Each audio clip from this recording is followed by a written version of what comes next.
Welcome to South Harmon. Welcome to South Harmon. Hey, welcome to South Harmon. We glad you here today. Another AMA. Ask me anything. Super chat is cool if you wanna pay to play. Like and subscribe, that's what we really appreciate. Let me introduce you to the tear down king. Mike McNutted, ask your questions, he'll answer anything. ATM, you know Adam, put them graphics on the screen. Glad you tapped in now, stay tapped in for the team. Hey, everything is posted. Go follow the socials. South Harmon FF tag us if we get noticed. Welcome to South Harmon, we glad you here today. Welcome to South Harmon, we glad you here today. Another AMA. Welcome to South Harmon, we glad you here today.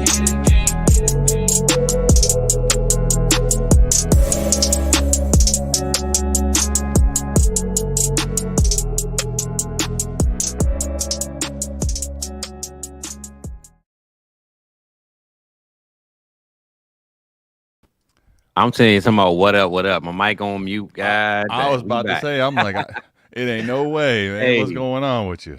What up, man? I'm sitting here like, hold up. Know the people can hear me now. What's going on up in here, man? How's everybody doing, man? Fizzle Friday. It's man, it feels like I've been waiting to get a part of this thing, man. The movement is strong, you know. Yeah, man. Look, we still building, man. We on episode 4. I ain't know it was 4 until I looked at it earlier, and you know what's funny? I randomly be making thumbnails. So I got like 8 shows already just pre-planned. I don't know what I want to do with them, but I got like 8 thumbnails just in the tuck, just ready. So, man's got the preparation game serious. I love to see it, man. I'm already locked in, man. But look, we got ATM tonight, man. You know, we got the bank tonight. You know. Oh yeah, that's it. Look, I got a black cup, but there's some good drink in there. There we go. See, I see some brown in there. That's all that I need to see. Yes, you know? Sir. I'll tell you one thing, man. I'm trying to save a little for the next time we get on with Walrus as a guest spot, but I don't know if I can promise him that there'll be any of this bottle left by the time I get back on with him, man. Damn. This stuff's good. Yeah. That's the one he sent y'all? Yeah. It's I know he sent Mike something different, right? He sent us both the same. So he asked me had I tried this because it's from Texas, actually. And I was like, no, I never tried it. So but the best part was when he sent it to Mike, not knowing Mike's like story with the whole bachelor party and not being able to drink any of it. So we're making him get back to it, man. I'd love to see it. Yeah. We gotta get that Walrus, man. We gotta get him back on. We gotta get that mic too, man. I think the last time he was on was kind of the sound. It was kind of like I don't know if he was on his mic or not, but I think he 100% was when we go on Ecamm, especially if it's closer to the time. I think he had been talking through a different mic because he got that official setup in there too, you know. Oh yeah. I seen his other videos, so I know he got it going on over there. But what's up with the chat, man? How y'all feeling, man? Friday night, Fizzle Friday, man. I'm glad y'all here today for sure. Damn show, man. I don't know if y'all read the thumbnail or not, man, but today I wanted to play a game. You know, we got ATM here, and he does a lot of trivia games over at BDGE. So yeah, I said BDGE. No, BDGE. Yeah. So, BDGE. Yep. So long story short, man, we're gonna have a little fun tonight, man. We're gonna play some games, man. Let's go. I know ATM know his stuff though, so I can't discredit his history of the game because I know he know his stuff. I do know. I will say though, what's interesting about trivia, Fizzle, is like there's a little element of putting you on the spot where you'll. I hate to admit it, but it's almost like you kind of clench up in the moment, like, damn, I know this, but well, technically, we not going trivia. It's more like, would you rat like right? So I'm not going to ask you like, hey, what's the so and so's yards from this year or something like that. Like I'm gonna just get your side on right. Which one you think. You're not fact checking me. You're just asking. It's more of an opinion, you know. Because I ain't gonna lie, I'm not even gonna know the fact. I ain't do no homework. I'm just. I mean, I got a couple of names, but I like it because I want to engage with the chat too. I'm gonna see how they feeling. But I just know when I be on with Mike, sometime might be knowing his stuff, man. Might be knowing for sure players from college from 1960, man. So I know on top of your game too, but Mike is definitely a student of the game. Ain't no denying that. For sure. So yeah, man, we gonna get into that tonight though, man. But I want to see what the chat talking about. Jake, yes, sir. Lamb. CD, and look, you wrote that. I saw you, Jake. You wrote that before Adam even got on, man, and he got the jersey on. So yeah, I'm glad you're here today. I got a video coming out. It's gonna come out Sunday now. I was doing a whole bunch of editing to it, and the idea was it was gonna drop today already. And I actually talked about 3 players that could be game breaking in fantasy and in Dynasty, and just give you a little preview. CD at the receiver position, even though he already went ham last year. So I'm excited for Fizzle Fridays though, man. Put up the X. Tommy, what's up, Playboy? Jake, I'm gonna get you out the way, man. We got you early, got on for anybody. It's 5:48, man. So you was definitely here early, man. Let me see what you got going on. Pulled up. Yes, sir. 1.5 tight end premium. You taking Laporta over Olave. Oh, I was about to say and. I was about to say, oh, hold up. Nah. Olave or London range guys. Where you at, Fizz? I'm curious. I'm gonna keep it 100 with you, man. I know tight ends don't matter, right? Except for Laporta. Exactly. But I will say the 7.5 premium would have really pushed me a little bit more to the edge. That 0.5 is good. Yeah, I'm a Derek Carr hater, man, and I really, really, really hate that Olave is there. The situation can always get better. Man, this is the tough one, bro. I'm not gonna lie, Jake. You threw one at me, man. I honestly would say this. Me personally, what are your other tight end? Like, what's your tight end room? If your starting tight end is Noah Fant, then take Laporta. I would take Laporta. But if we talking, you have let's say Pat Frymuth for somewhere Cole Kmet, somewhere in that range, I might take the receiver in this situation. Now the 0.75 be a little more of a tongue twister, more trying to figure it out. But that 0.5 is not that much of a difference for me to go over the receivers to me. Yeah. You talked about Derek Carr, and I think we all, at least I'm in the same boat. I wish Carr wasn't projected to be the starter. I wish the Saints weren't in such a – it feels like the Saints are just committing to purgatory. Like they're just going to stay in this convoluted mess. And as long as Dennis Allen's there, they will anyway. So I feel like it's like really bad credit card debt or like payday loans that they just can't get out of and they just stay in. You know? So I don't like the situation for Olave as far as quarterback play goes. I think that he's going to be, he was quarterback 16 in a lot of formats. So, like, I think he did as much as he could given the situation. London is the interesting one because, like, I got a lot of love for London, but I'm starting to worry, are we projecting him to be a letdown because it's like, all right, now the quarterback is there in Cousins, and if he doesn't go for, like, 1,300, are we going to be salty, even though he's only given us 800 really the last couple of years. So 800, 900.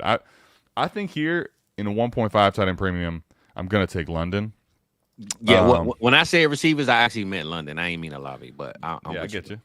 But I will say to Fizzle's point, if we're at a 1.75, depending on what my market looked like, I'd consider definitely taking Sammy Ballgame. I really like him, but yeah. In this format, I probably can't even do it, frankly, for these type of receivers, if I'm being honest. Yeah, no doubt. And plus, honestly, see, I think London is getting held high, but that's his startup price. Like, if you already have him on your team, then the expectation of him getting 1,300, if he gets that's fair 1,100, and it still ain't that bad because you already got him. You know what I'm saying? I think he's getting drafted so high in startups that people are like, well, he's a bust if he doesn't do this. But if he's already on my team, he can't do no worse than what he did the last 2 years or last year. So I'm okay with just a little better Drake London versus a startup price 3rd round Drake London. You know, it's funny. That whole thing is such a funny thing in reality of life, like perspective, right? What's your perspective, and how, is it in check? And to your point, if you're drafting him in startups, a lot of times in the 3rd round, you're drafting him as a top 10 receiver. So Facts. Your expectations are Way likely a lot different than Fizzle, who's been sitting on Drake London for 2 years, grooming this guy. Ready to go. Yeah, because anything is better than last year. So if you give me 200 yards more, I'm okay with that. But if I draft you in the 3rd round and starter, man, I'm pissed off if you only gave me 1,000 yards. You know what I'm saying? So and to the point of the question, because I think a little bit changes there too. If you're expecting, 1,100 here, I can kind of see a little more where you're saying, all right, I might be willing to make this pivot to Laporta here. Yeah. I mean, it's a close race, man. I like that question, Jake. Fact. Now, if it was any other tight end, I would definitely tell you no. But Laporta's the one. He's the creme de la creme right now, Playboy. So I like that one, Jake, man. I hope he figured that out for you, man. Win your leagues, man. That's what we try to do, brother. So, Joey, what's going on, man? What we got going on up in here, man? Cheers, Joey. Hey, I'll tell you one thing, man. Joey gets after it, so I know he's drinking with me when he's cheersing like this. Yes, sir. What up, Joe? Let's see, Mystic Flame, what's going on? What's popping, man? I see we got a lot of Dynasty questions. We gonna get into them, man. I want to get into the little game, but we gonna talk to the people. What's up? Can we? I'm curious your answer to Jen's question here. Oh, where we at? Jen, where we at? Have y'all seen anyone try? So I saw it, but I didn't I saw like a 30-second clip. I didn't watch the whole thing.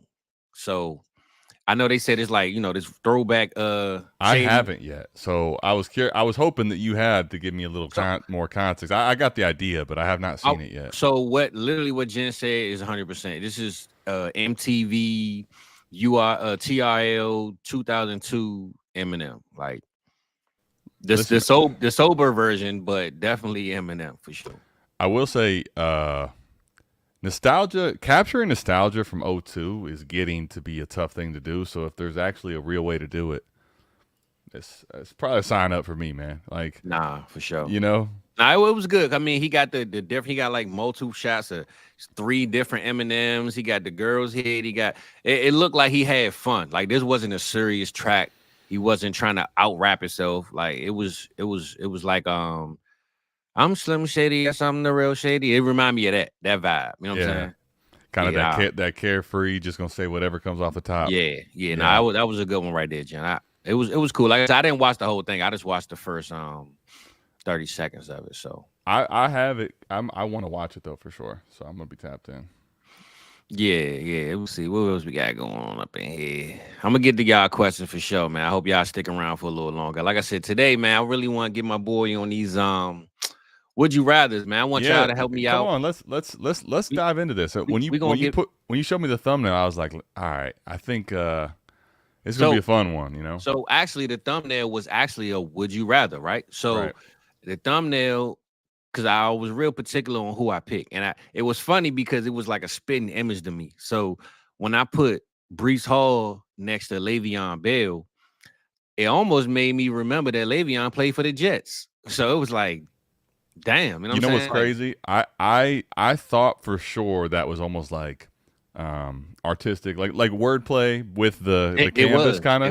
It was. When I saw it at first, I initially thought that was Lev. I assumed it was Lev, and then I'm like, oh, that's kind of sick. That's Breece. All right, I like it. Yeah. It was definitely a bar on on the picture. Like I literally when I did it, I was like, damn, this looked kind of tough because I thought it was. If you don't know, you think it's Le'Veon, but it's not. It's Breece. So, and something about that in particular picture, actually, the angle or whatever, it kind of will throw you off at first, especially putting him right next to Le'Veon Bell. But as someone that makes a lot of thumbnails, man, I get down with the wordplay there.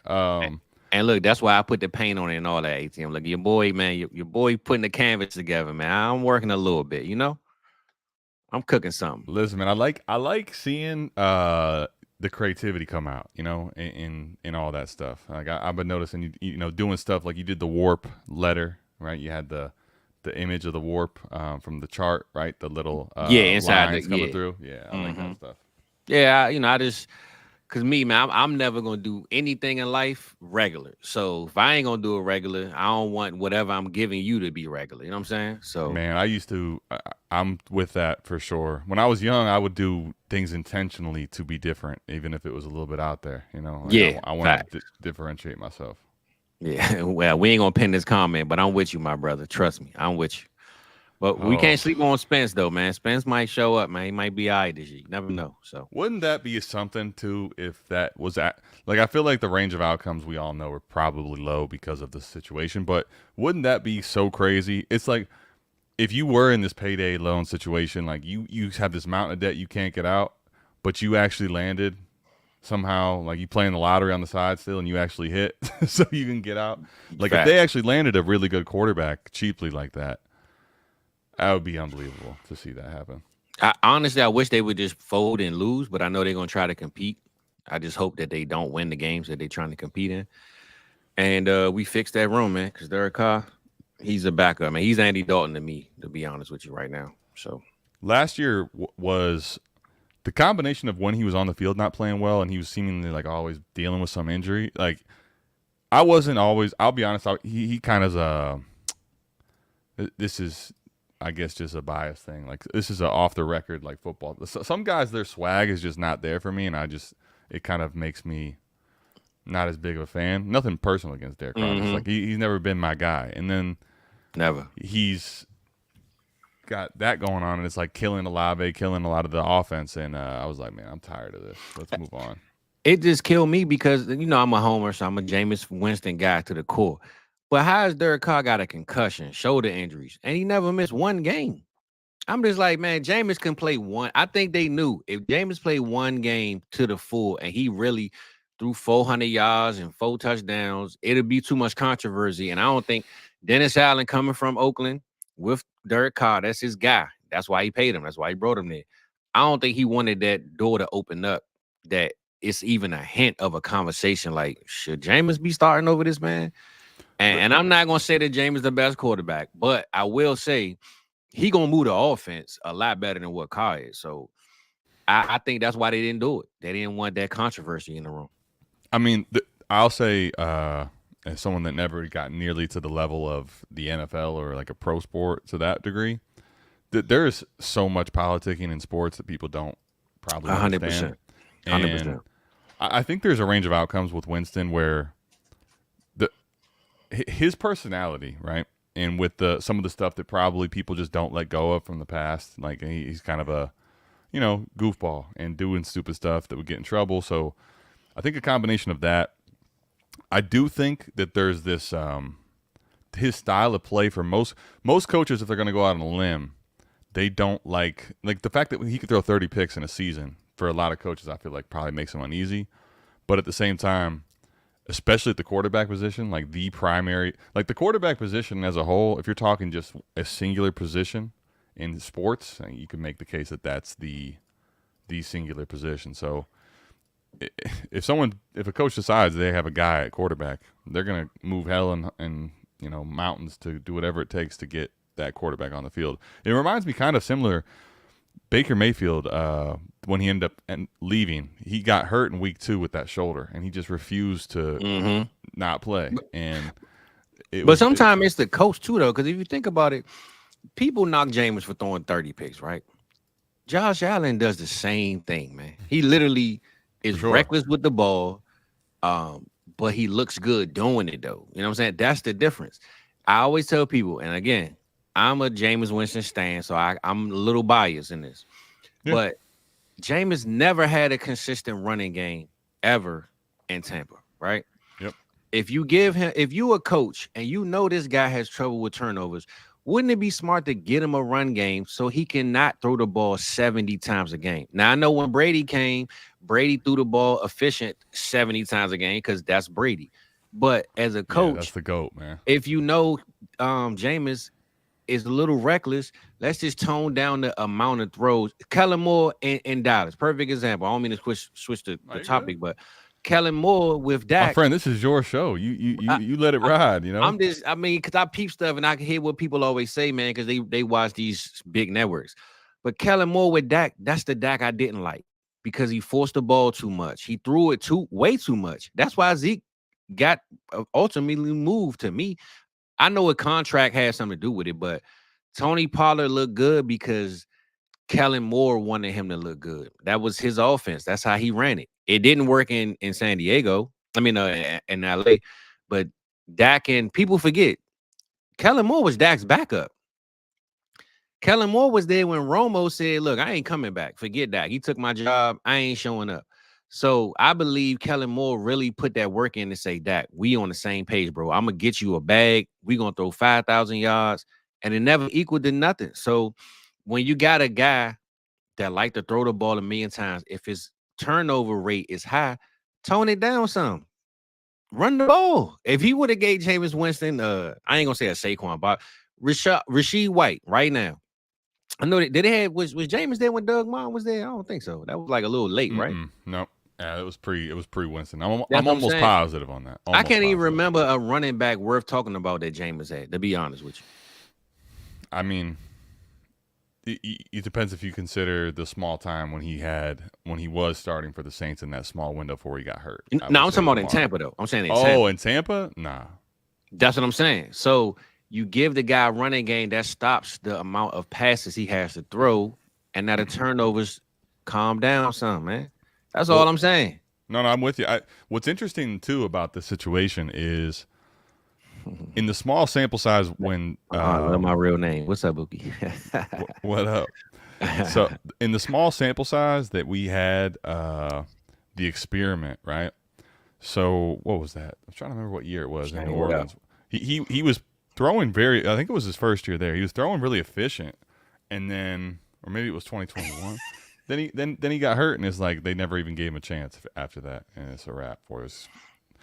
He never got to start. Everyone's kind of waiting, like, okay, they're grooming him. They're gonna have him in a situation with Peyton where, you know, he's gonna learn how to cut back on those turnovers, and they never even gave him really a chance to prove if he learned. Honestly, I feel like they forced him to play an offense that he wasn't prepared to really run. I mean, he could run it. Don't get me wrong. He could air the ball out, but you got to give him consistency, man. You saw what Matt Stafford did when he left Detroit, went to LA, won a ring. Because he had consistency on both sides of the field and coaching.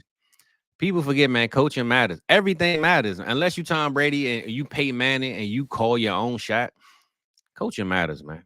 I don't care what nobody say. Coaching, well, in particular, in a massive team sport in football, not saying coaching doesn't matter across all different sports, but football, man, is coaching is paramount, I believe. 100. Listen, it's the reason why Puka Nacua did what he did last year. If Puka Nacua was with the Carolina Panthers, we would not be drafting him maybe at all. You know what I'm saying? Well, like, coaching matters, man.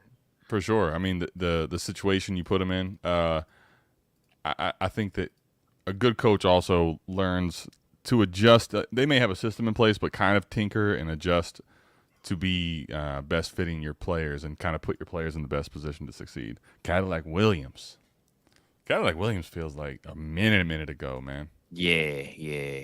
I mean, but Cadillac was he really like? Cadillac's 42 years old, y'all. Like, just Jameis still in the league. Come on, bro. Come on, Dave, man. Cadillac was it's so crazy how the NFL is different now. Like, there was so many first round running backs back then relative to what there is now. Although he had Doug. He had Doug. Did he have him?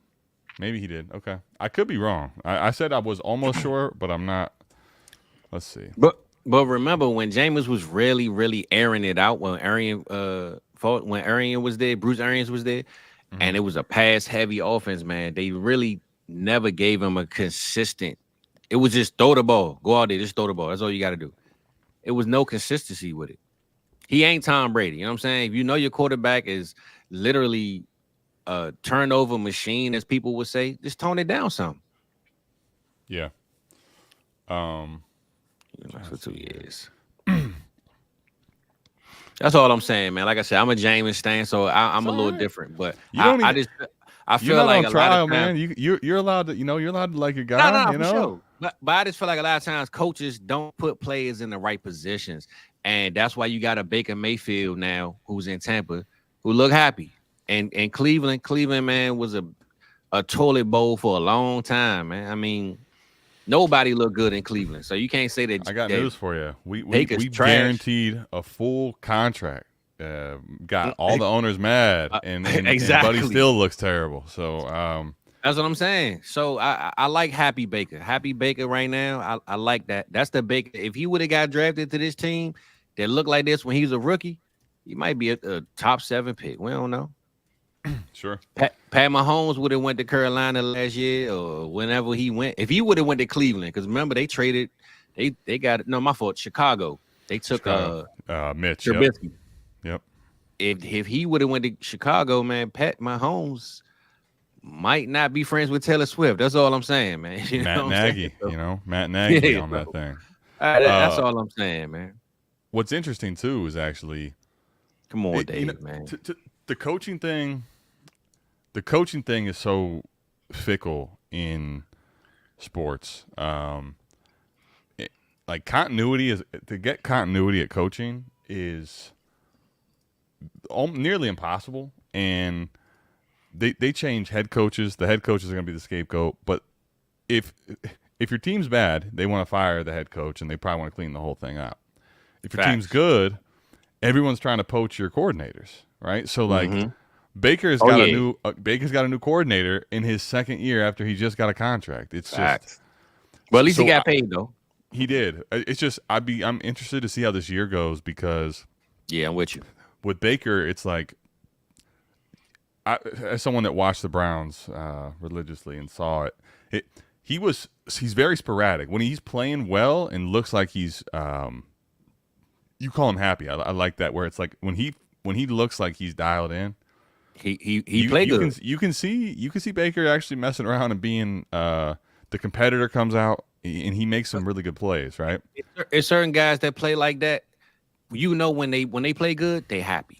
Like they walking around, like not to say about last night, but like Luka. When Luka walk around talking and he in people's face talking trash, that's a happy Luka. When you in a team that's losing, you don't know what's going on, you don't know the roles. You don't want to be around that type of player. And Baker is that kind of guy. Odell Beckham, that kind of guy. Odell is toxic in bad situations. When it's a good situation, Odell could be the best teammate you ever have. That's how certain people wired. Yeah, I think what's interesting about that conversation is like with Baker, you've seen the glimpses though where Baker's been really good. Like last year, the back half of the season, going into the playoffs, he was playing really well. So he's able to kind of keep that train and the momentum going. But the one thing about Baker that's interesting, and there's certain competitors that this is just they almost need the enemy to be real loud, or like they need to be in a situation where they're kind of feel like they're being tried. Baker's always been when his back's against the wall. Yeah, he kind of like rises, and now it's like, all right, you got some adversity you probably don't even know about, or how much it's going to be with the OC change, and now you got your first big ass contract. Like, are you going to be out of the rest on your laurels, or are you going to still stay with that competitive attitude? See, I think he got with Todd Bowles there though. Todd Bowles is not exciting. He is not an exciting coach to me, man. He just be on the sideline looking like he just happy he did. You know what I'm saying? Praise to the brother, man. But Todd he just seemed like he just be chilling. Like I'm here, I'm good. So I don't think Baker. He's like Dwayne Wade. Like with Dwayne Wade was funny. You talk about Luka. With Dwayne Wade, you never knew if you just watched him. You never knew if he was having a good game or not. He was always just even keel. And see now, Arians will put that pressure on you. I don't think Todd is doing that to Baker. I think Baker is in a good situation where he don't feel like if I walk past the coach today, what coach I'm gonna get, because Arians just be chilling. So I mean, Bowles, what's his name? Bowles. Arians was that's what I'm saying. If Arians was still down, if Arians was still down that sideline, it might be a different story. But Bowles is pretty chill, man. So I think Baker don't want nobody over his shoulder all game. I like Bruce from afar, but I kind of have a feeling if I was playing for Bruce, I might not like the change on a dime, you know. Facts. So Fizzle, give me some. I'm curious where exactly how you want to start, or what kind of would you rather is we doing here? I've been in my mind thinking. I know. I wanted to give you a little bit of time. I wanted to go in with the chat, but Oh yeah, if you got chat questions, answer those first, of course. Yeah. No. Well, actually, I just want to let everybody know I see your Dynasty questions. I queued them up, so we're gonna get to those in a little bit. I promise you. But with this would you rather, right? And I want the chat to engage too, because we gonna pick sides and see what we gonna think. But the first one I really want to get into is Le'Veon and Breece Hall, man. If we talking Le'Veon and Breece Hall, right, and we only saying 1 year from Breece, so it's kind of hard to sit here and say Breece is better than Le'Veon, right? That's astronomical to say. But today, if we was drafting, would you want Breece Hall or Le'Veon Bell? And I'm gonna give you a price range if that makes it a little better. That way it'll be a little different. You know what I'm saying? So that actually does. That's a wrinkle that I think will make it really fun too. Facts. So we're gonna go startup, right? Average PPR, full PPR, start 11, all that good stuff. So I'm gonna say Le'Veon in his heyday. Sheesh. So super flex too. So knowing how we feel about running backs now, because back then running backs, man, we love running backs. Running backs was going earlier than receivers. Running backs mess around and go in the first round, and in redraft leagues. Right. Well, that's what I was playing probably 6-7 years ago. It was like 5 running backs in a row at that time. You know what I'm saying? So, let's just say in current times, you want to go current times, right? Le'Veon Bell. Let's go Le'Veon at the 202. Le'Veon at 202. Or we going to go Breece Hall. Breece Hall 301. Le'Veon 202 or Breece Hall 301. Yeah, the 202 definitely is rich enough to make it realistic, but also like makes me think. I'll say this though. In this game, trying to like think about it and actualize it. If Le'Veon Bell's playing today and he's able to do what he was doing in Pittsburgh, like what? I mean, he on CMC level back. That's what I'm saying. Time. He in this current NFL with what he was able to do, like he's the hammer running back that I'm basically willing to shoot my shot on. Yeah, and I mean, like, I'm gonna give him like the same age. So let's just say like he's 23 years old. I ain't like he's 23 or whatever age Breece is. They the same age, same time, just in today's NFL. Going and the only reason I gave him a 1 round difference is because Breece only played 1 year. So right. I gotta respect the the longevity of Le'Veon. But Le'Veon 202 or Breece 302. Well, did I say 302? Oh, just Breece 302. 302, 301. Either way, I'm gonna take Lev here. Okay. I think one thing that's interesting too is right now what's so tough is everybody for the most part, like nobody's really willing to go against the grain because the market on running back is so down. So one of the things I've liked to do always with my team is try to find an avenue to differentiate, to the point you were talking about before, right? Like if everybody has similar builds, the reality is you're likely going to have a trade, 1 single or 2 single trades that make you better than someone else, or maybe you just have realistically it's just luck sometimes. So if I can have a different approach and strategy, and I know, all right, I'm going to take Lev. It's high for running backs. I'm going to need him to be the Lev that's not getting in trouble. I'm going to need him to be the Lev that's healthy. I'm going to need him to not be, messing around with contract stuff. So nah, facts. That's why I say I'm swimming upstream. But if he does that, I'm banking on him being such a warp hammer, right? And then if that doesn't work out, I know realistically I'm probably going to be like screwed with market. I'm probably going to end up punting for the year. It makes it kind of easy for me to pick my direction and let it happen. Okay, so David brought this is a good question. But so what I'm gonna say, Dave, when I bring up players, I mean their situation with the quarterback that they had, but just the current time. So because I don't think Aaron Rodgers is 40-something years old too. But I'm just saying if Kenny Pickett was a quarterback, that'd be a big. It's a pass, bro. It's a pass. That's what I'm saying. So I like Lev a lot, but facts. So when I bring it up, David, I really mean the player with the whole team that they had and everything, just in this current time, though. I know it's a little hard to kind of put together, but I'm just trying to picture it as if we was drafting today. If you was on Madden and you was playing, and how they got the old teams, the 2005, 6, 7s, how would you run it? Pretty much how I'm playing it with this. So, I like Lev is your answer though. Yeah, and I think it's I think the thing about Breece is, to your point, like if he's able to kind of capture what we saw, especially in the second half of the year, like he could end up being a more explosive Lev, frankly.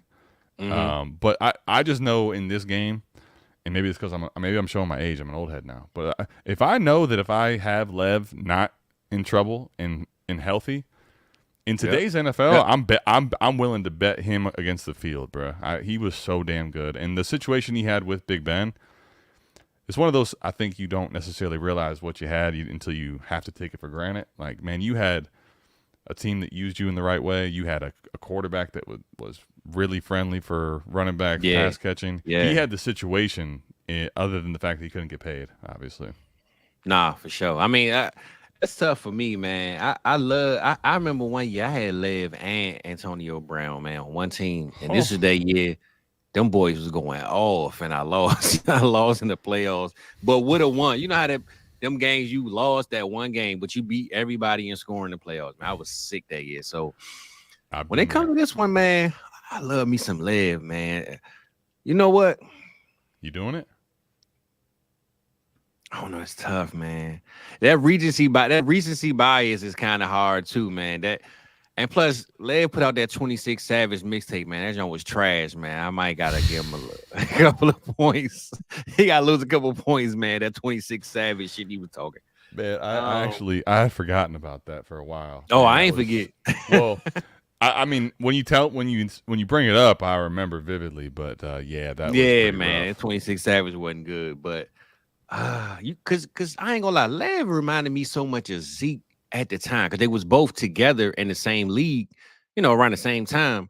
It just Zeke wasn't as much of a pass catcher, but the stop and wait for the gap and run through the whole type of running style, man, you can't beat that, bro. Man, in my back in the day when Zeke was like a rookie, I was in a keeper league that everybody in the league paid a whole bunch of attention. It was a lot of fun. And I had Zeke, and I kept waiting every year, like, man, he can't catch it. Like, I know he can. I watched him at Ohio State, and they just the pass catching opportunities never really came his way. But Lev, man, it didn't matter. He was going to catch it. Yeah, you're right. You're right. Nah, I think I would go Lev, man. Only because I believe Breece just doesn't have enough under his belt. Give Breece 2 more years of what he did last year, we got another conversation. So I'm gonna go Lev with that one, man. Yeah, Breece this year, I think is there's a very strong possibility that if he's healthy, he could be the running back 1. But it's a little more. I feel a little more certain with Lev. My only fear with that is Aaron Rodgers is going to try to make a show like, hey, I'm here. I got hurt last year. I know the dump passes to Breece was going on, but we about to throw this ball. Like, I ain't come here to be throwing it to Breece Hall. You know what I'm saying? That's my only fear with Breece being RB1 this year. So that's. I mean, if you look at, I think people that don't necessarily look at the box scores or look at it a lot in the offseason, I spend a lot of time with stats now, looking to do shows and stuff. And people don't. I don't think people really quite realize how much of his value is attached to. He got hyper targeted, and towards the end of the year in the playoffs, when he was winning people championship, he was getting like 15 to 18 targets a game, bro. Wide receiver targets, dude. Facts in the playoffs, it was crazy. I remember in a league that's a point per carry and a PPR, like I was looking really good, and then Breece happened, and it was a wrap. Like, I had a good team and everything, but Breece was my dog. But see, like I said, I think that was Zach Wilson just feeling pressure and just throwing the ball. I don't know if Rodgers is going to feel the same way. Now, we know what he did with Aaron Jones, so we know he can do it. I just think Rodgers is going to try to emphasize, like, hey, I'm back. Like, even if he's not, he's still going to do it because he's Aaron Rodgers. You know what I'm saying? So he's turning 41. And he's gonna be playing hero ball. He wants to try to get himself a little higher legendary status. And they got a little bit of O-line this year, so he got a little bit of time. So I think Lev win that one, man. Hey, look, if anybody in the chat want to bring us some good duos to, bring them this on, or man. that, or bring them on. But we're gonna move to my next one, and it's another thumbnail, right? I don't know if y'all saw the thumbnail. I'll bring it up right quick, man, just so y'all can see what we got going on. So this the thumbnail. I went Lev and Brees. So the two guys on the left, man, right? Two guys on the left. This one here is tough because two guys on the left. I mean, again, the canvas wordplay was strong. The Vikings, but you got the Patriots jersey. I'll say this though. I think Justin Jefferson is that dude. I think he's when it's all said and done, especially with how different everything is today.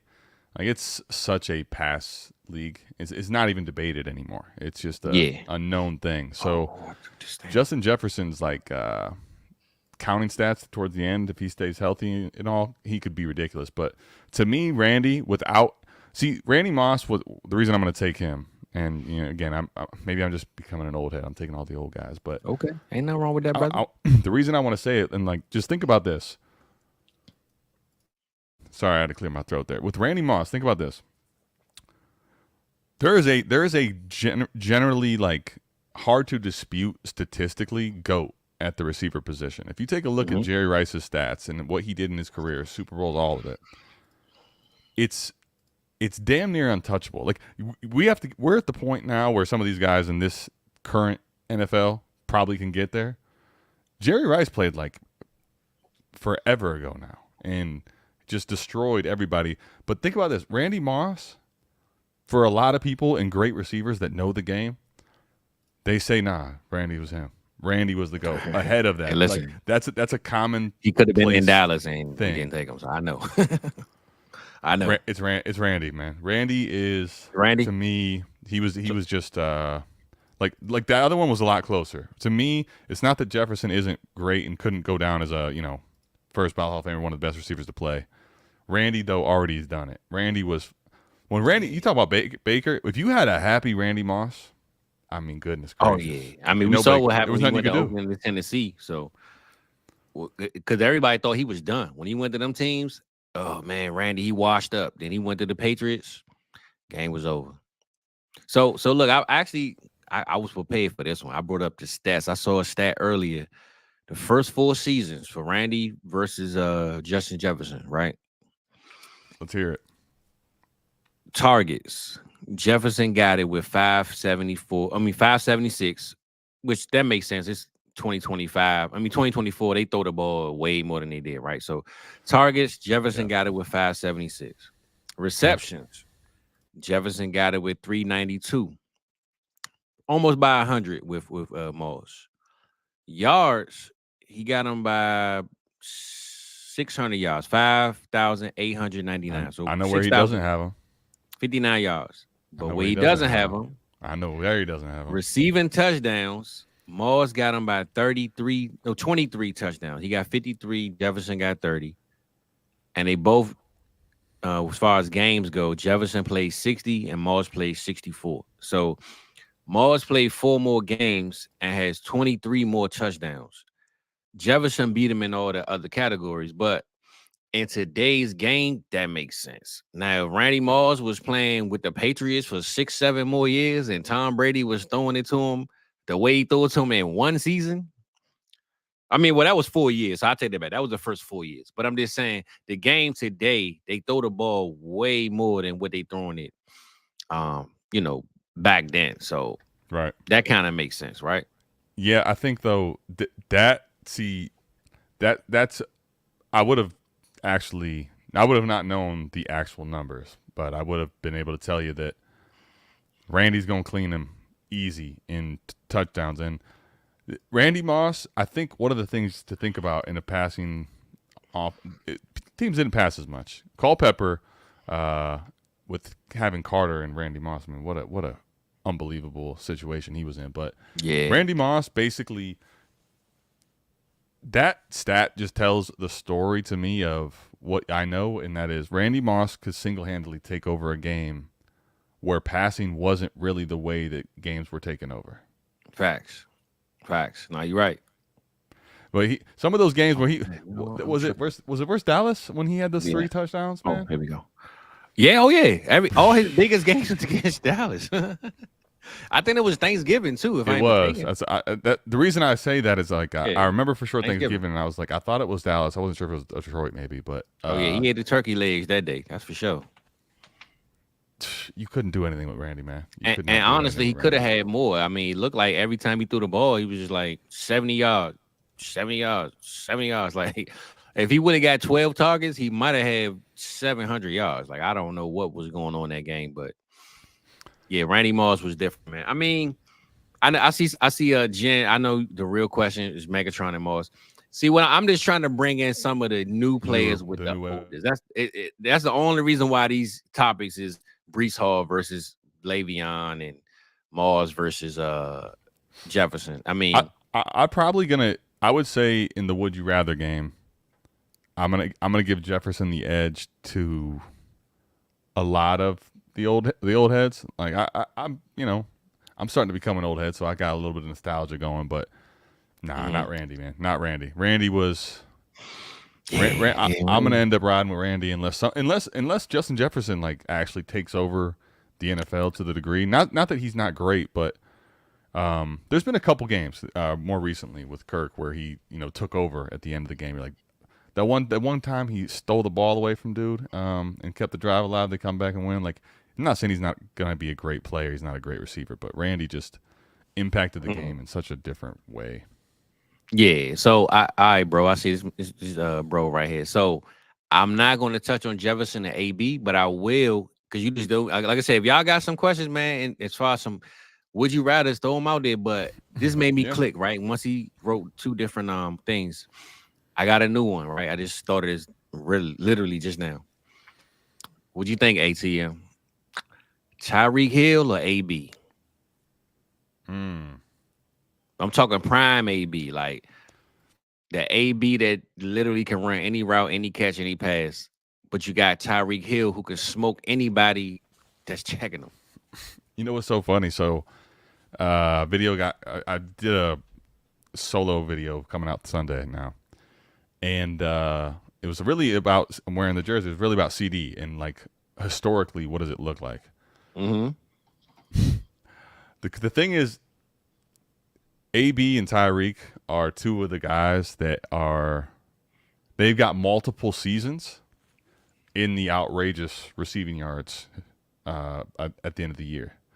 They both have 2 seasons in that range. And it's like, you couldn't have probably picked a time with me having that information top of mind where I'm like, damn, I don't know which way I go here. This is tough. Mm-hmm. This is really tough. I think AB... Like I don't know if he got hit in the head or if it just over time like he ended up legitimately like just we got to see how crazy he was. He became more brash before he was certifiable. We talking on the field, ATM. We talking on the field, bro. Before that dude was certifiable, like man, he was unstoppable. ESPN, unstoppable, man. He was completely unstoppable. He was. But Tyreek is too, though, bro. I mean, if Tyreek doesn't get hurt, he gets 2K. I mean, Tyreek is unstoppable too. Can I tell you why I'm going to lean Tyreek? I'm starting to think more about this. Tyreek Hill, to me, so AB had his some fun with Brady, right? But like, it's still Brady. Facts. Tyreek Hill went out and has had a better career. In a later part of his career, with a far, Mike's gonna be mad if he listens back, and I don't give a shit, Mike. Sorry, a much inferior quarterback play with Tua. So that's gonna be the one. That's gonna be where I lean. Tyreek leaving Mahomes, and going and having better statistical years with a quarterback like Tua is actually ridiculous.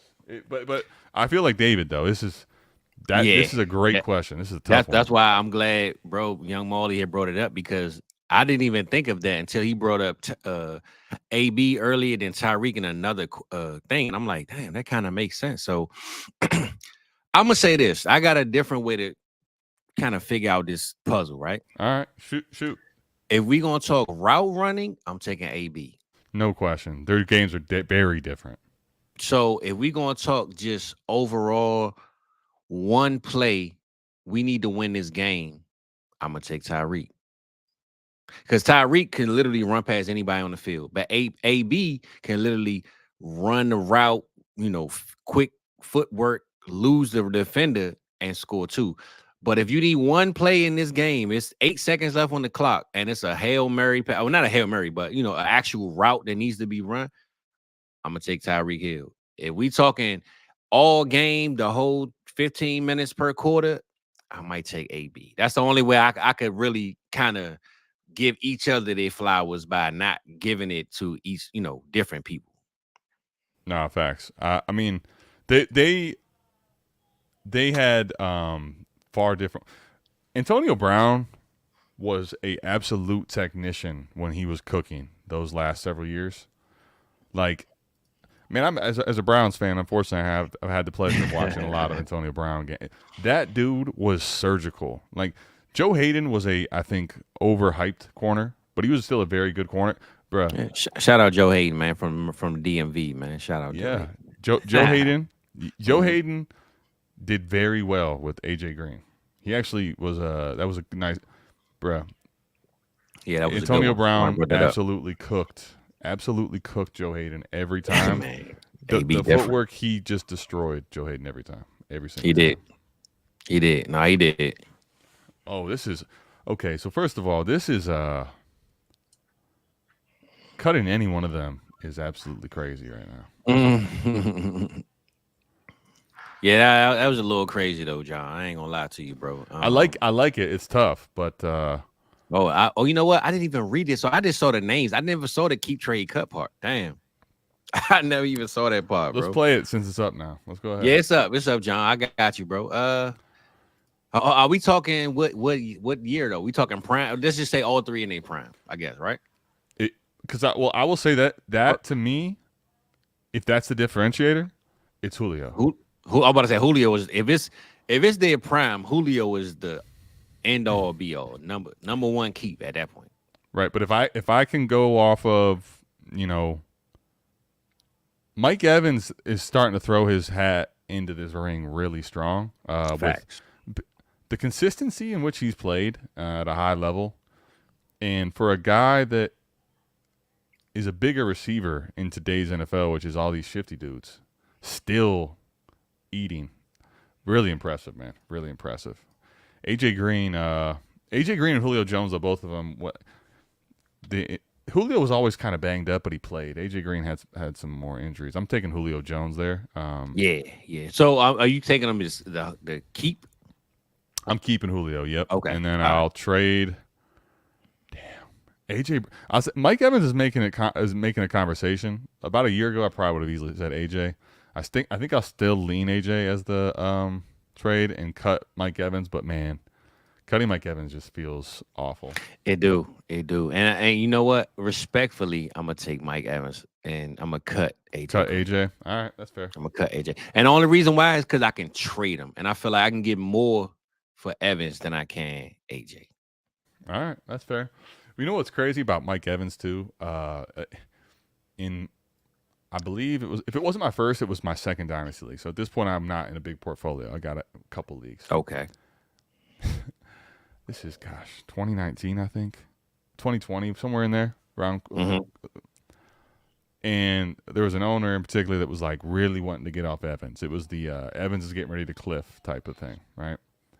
And he was saying in the chat how like y'all are treating Mike Evans geriatric, and I keep thinking of that chat all the time with Evans, because if we were calling him geriatric back then, man, this dude's just doing nothing but getting it done in 2023, 3 years later. Like that's why I said that's my trade for me, because I can get more value than I can for AJ Green.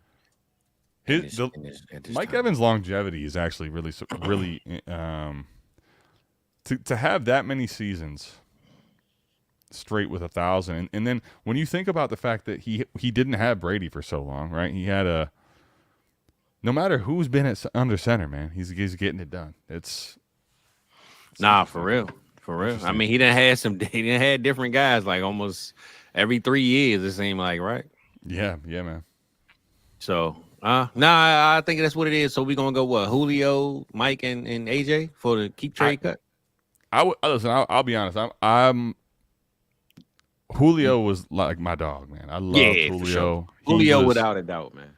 Julio to me was he didn't actually capture it, but like I saw moments with Julio's game where I'm like, okay, this guy could end up being in the discussion for greatest. He didn't ever put it all together on a long enough period of time, but the injuries, man. Without the injuries, Julio would.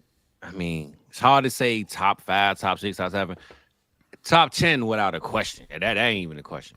I think he's already, for me, locked into top 10. To your point, think he is too. I think he is too, but I think the injuries can move him out if somebody else has a better career soon, later on. Man, it's like if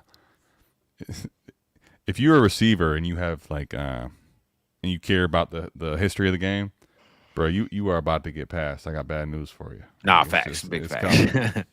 Nah, big fact. Hey, you know what? So it's funny because I'm sitting here thinking of names. I'm just randomly thinking of names, right? I don't see nothing new in the chat. So I got a defense player for you, right? Oh, let's go. All right. I'm going to keep it a little older. The only reason I'm going to keep this up because I saw my guy on Instagram earlier.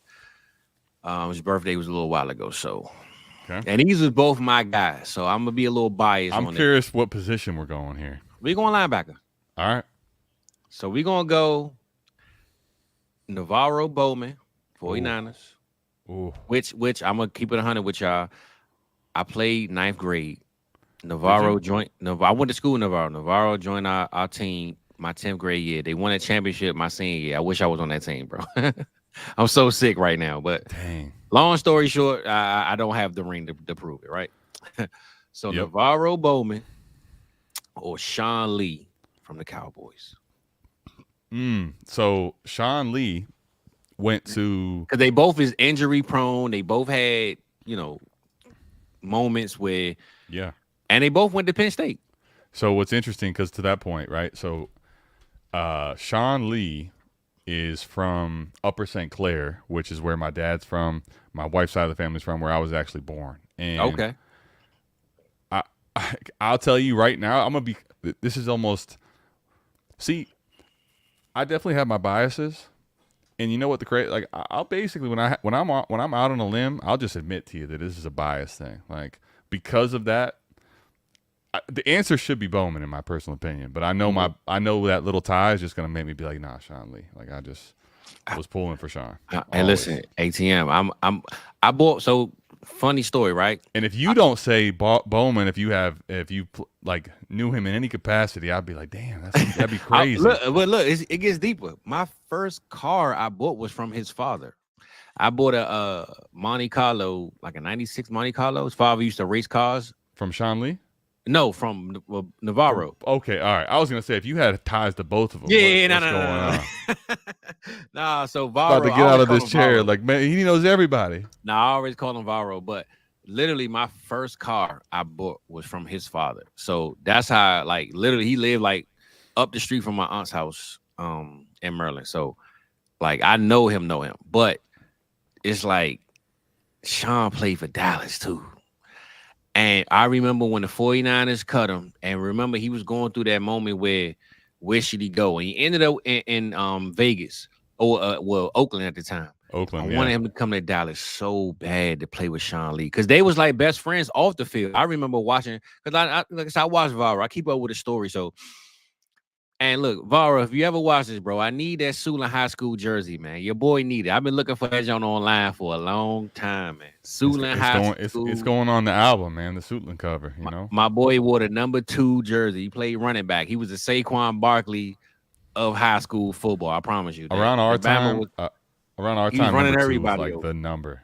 He was running he played linebacker in college, but in high school, Saquon might be Derrick Henry. He was just running everybody over. Nobody gonna tackle him, but I need that jersey, bro. But long story short, man, the comparison between the two, man, I think it's just like it's so close because of the injury. I know Sean Lee suffered a lot more, but I'm gonna go Homer, man. I'm gonna stick with my boy Varro, man. But It's like 99.9 and then 10. I'm gonna give Varro the 10. Yeah. Sean Lee the 9.9. And I think for me, if I was like taking the bias out of it, I want to say there was actually a year where Bowman led the whole NFL in tackles. So I'm gonna ask you this, ATM, right? If he didn't get hurt, I know Patrick Willis is different. Patrick Willis right? was different. He's different. But I feel like he got so much love that Varro didn't get what he was supposed to get. Because when Patrick wasn't playing, man, listen, I used to play IDPs, Madden. Man, Varro was killing, man. Until that Super Bowl when he messed his leg up. Man. I used to be like, hold up, man.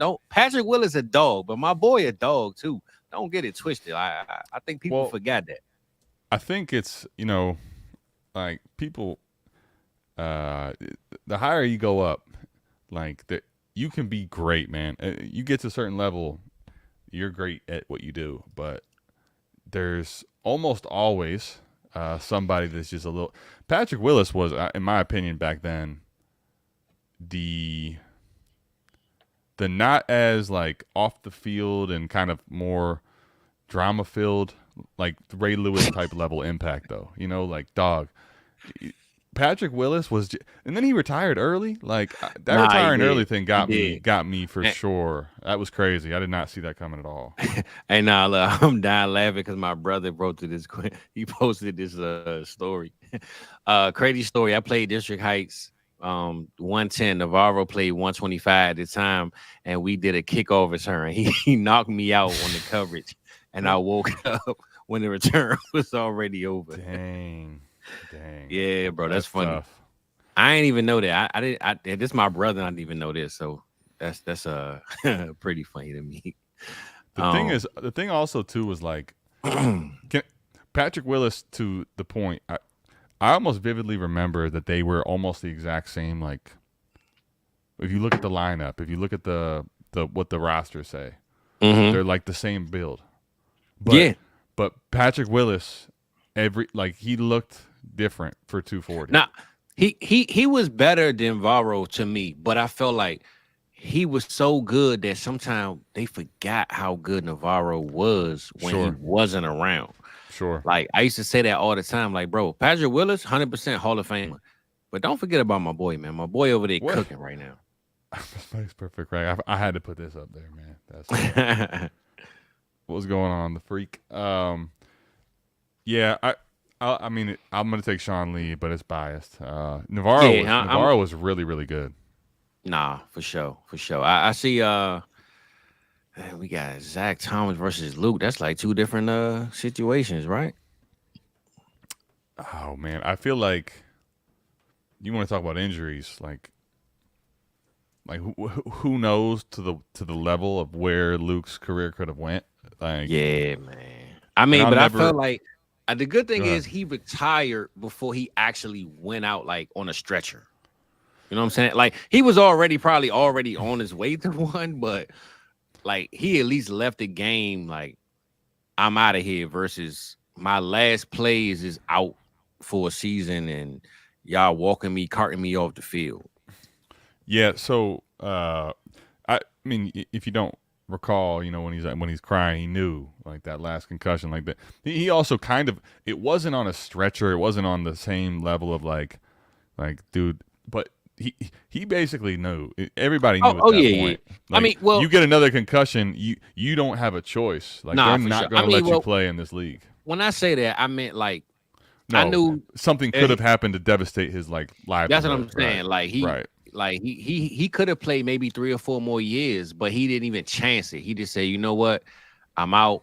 I did what I was supposed to do. I mean, look at Andrew Luck. Andrew Luck did the same thing. He said, listen, the doctor said my back messed up.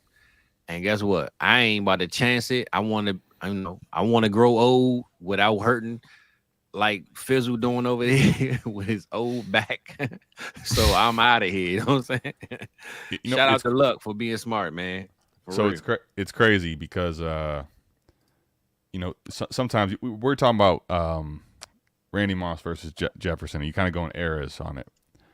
So Jack Lambert is also from Ohio, right? He's an older Steeler, and it's just crazy how, like, I believe in a weird way that before these guys didn't really know what was happening to their brain and the level of impact it was going to cause them for the rest of their lives. And I'm almost convinced that if Luke played 20 years ago, like, he would be somewhere not being able to think and talk no more because he kept playing. That's what I'm saying. I like that. Well, that's why I said when he left the game. I get what you're saying for sure. Like he left on his own feet. Like even though he was hurt when he left, he didn't leave as literally a zombie. You know what I'm saying? So sure. He was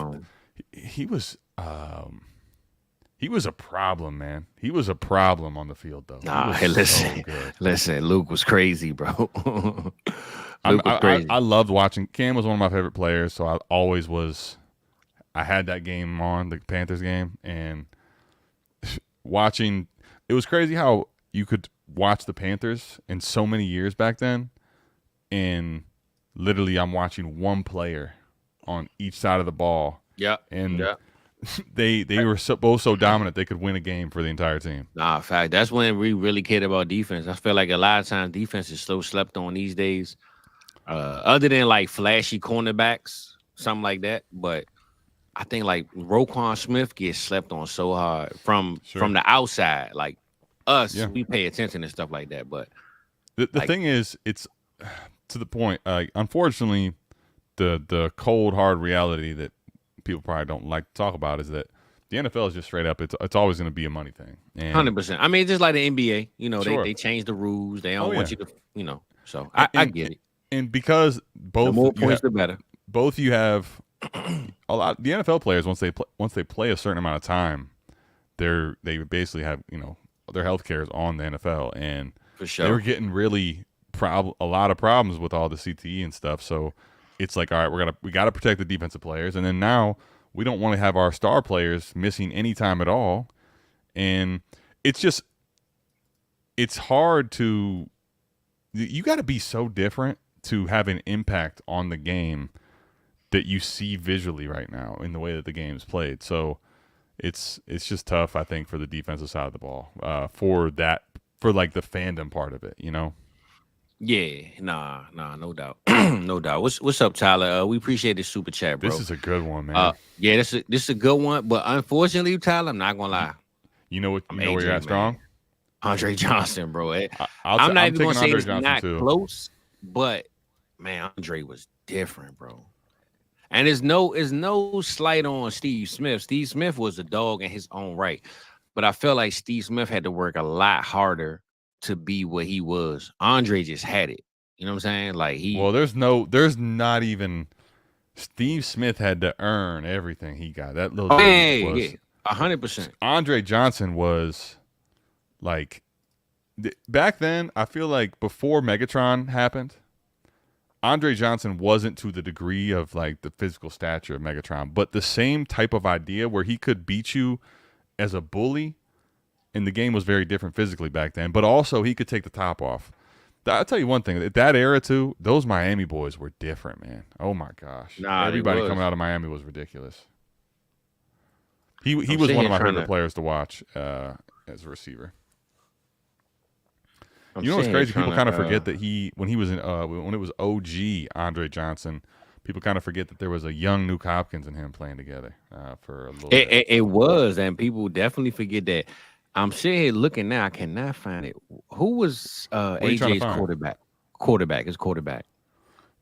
Dude, it wasn't pretty, man. It wasn't pretty. By the way, you were already on. Can I help you get there? You were on a Carr, brother. You had David Carr for a little bit. Okay, yeah, but I was really trying to get to Matt Schaub. That was the main guy there. I feel like Schaub was like the one that was like around the most, if I ain't mistaken. And well, he was, but for the record, like, see what's so tough about Steve Smith is I feel like people kind of don't appreciate the fact that both of these guys literally had to get it with a lot of bad quarterback play throughout their career. Nah, for real. Crazy. But the fact that we saw Nuke was on that team and we still was like, AJ, Nuke was creeping up, man. I ain't see it coming. I ain't gonna lie. I kind of slept on Nuke, man, because I was just an AJ fan at the time. Sure. That I didn't think it was gonna go well once AJ left, but D-Hop took over, man. It was different. When Nuke absolutely destroyed Hall on that Hard Knocks, I was like, all right, I'm a believer. Oh yeah. I'm in. Yeah. And he just screaming at him, I fear God. And he just screaming at him. I'm like, dog, this is crazy. Nuke at points too was just a certified technician, but I don't think people quite understand how big his hands are, man. That dude has some mitts. Oh yeah, he catch everything. Ain't nothing going past him. Like, you remember that Kyler Hail Mary?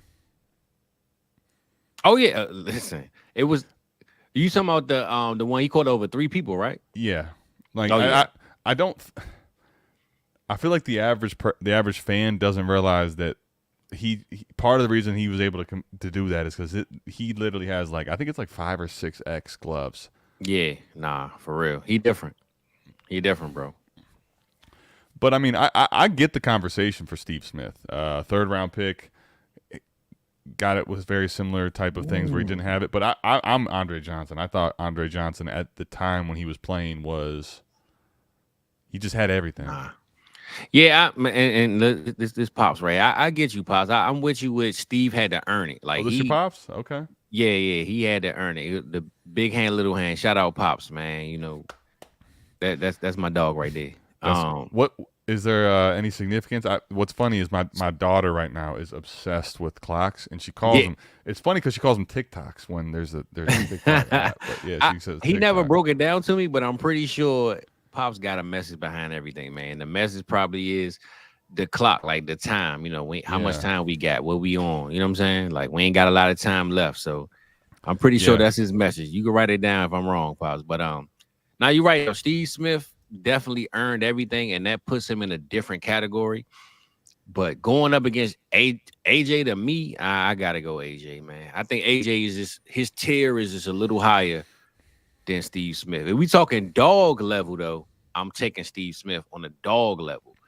But you know what's crazy though is for a number 3 overall pick, Andre Johnson was a dog. Like, no, he was, and think he was with a franchise that was the worst. Like, this is one of the worst franchises to ever enter the NFL. I mean, it was a new franchise. Nobody knew who they were. You know, they making stuff up as they go. Steve Smith was with a new franchise. So actually, this is a good question. How I think about it, they both was with expansion teams. No, that's what I'm saying. That's what I'm saying. They both they struggled with quarterback play so much. There was a lot of similarities there. Sure. Timeline, everything. I was kind of curious. There was another one on here I thought I saw, but there's been so much chat. I appreciate everyone chatting, but I'm trying to find it. Trying to find. Yeah, I'm about to say. I'm gonna let you. We gonna get to your super chat. Yeah, we got you. E. It's tough right here, bro. It's kind of hard to go Wilford over A Donald to me because Aaron Donald, bro, he just a beast, bro. He just like I feel like Vince Wilfork, to me, he helped everybody around him, but Aaron Donald didn't matter who was around him. Like, he just did control the game. You know what I'm saying? Like, Vince Wilfork was feared, but he was more of a if Vince in the way, we got these other 2 guys. When Aaron Donald played, we ain't worried about nobody else but him. Like, all eyes is on A Donald to me. So I gotta go Aaron Donald, bro. Yeah, I think this is one of those where, like, Vince Wilfork was honestly a unbelievable player, great player, and he probably has a ton of accolades. But I think it's probably going to take some time, especially as the game starts to become less impacted by the defensive side of the ball. But for people to really settle in, like, Aaron Donald had 3 defensive player of the year. Yeah, man, like, Aaron Donald was different, bro. Do you understand that we were talking about politicking, right? Like, when things are close, like unless you're goated like completely, they try to divvy it up. They try to do some.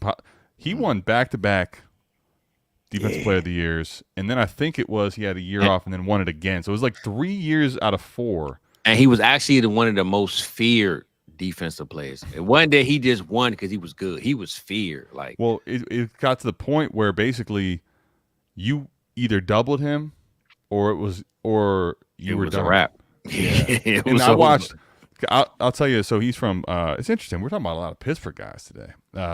He went to Pitt. I actually went and saw them play at the Ford Field. They were in a bowl, and I remember because he was a first round pick. Obviously, there was a lot of hype. But I remember watching, and like this dude just looks like a absolute man possessed out there. And then when you see it, but when you see that in college, it's like, all right, you're playing in the ACC and stuff. You go do that at the NFL level, and you're making every amazing, Pro Bowl lineman look like just chopped liver. Aaron Donald was absolute different. Yeah. AD that's not even a shot at Wilfork, by the way. That's just Aaron Donald was on a different level. Nah, for sure. AD was different, man. Say, looking in the chat, man. I don't see none. I was sitting here cooking up one. Matter of fact, you hit me with one. I was gonna give you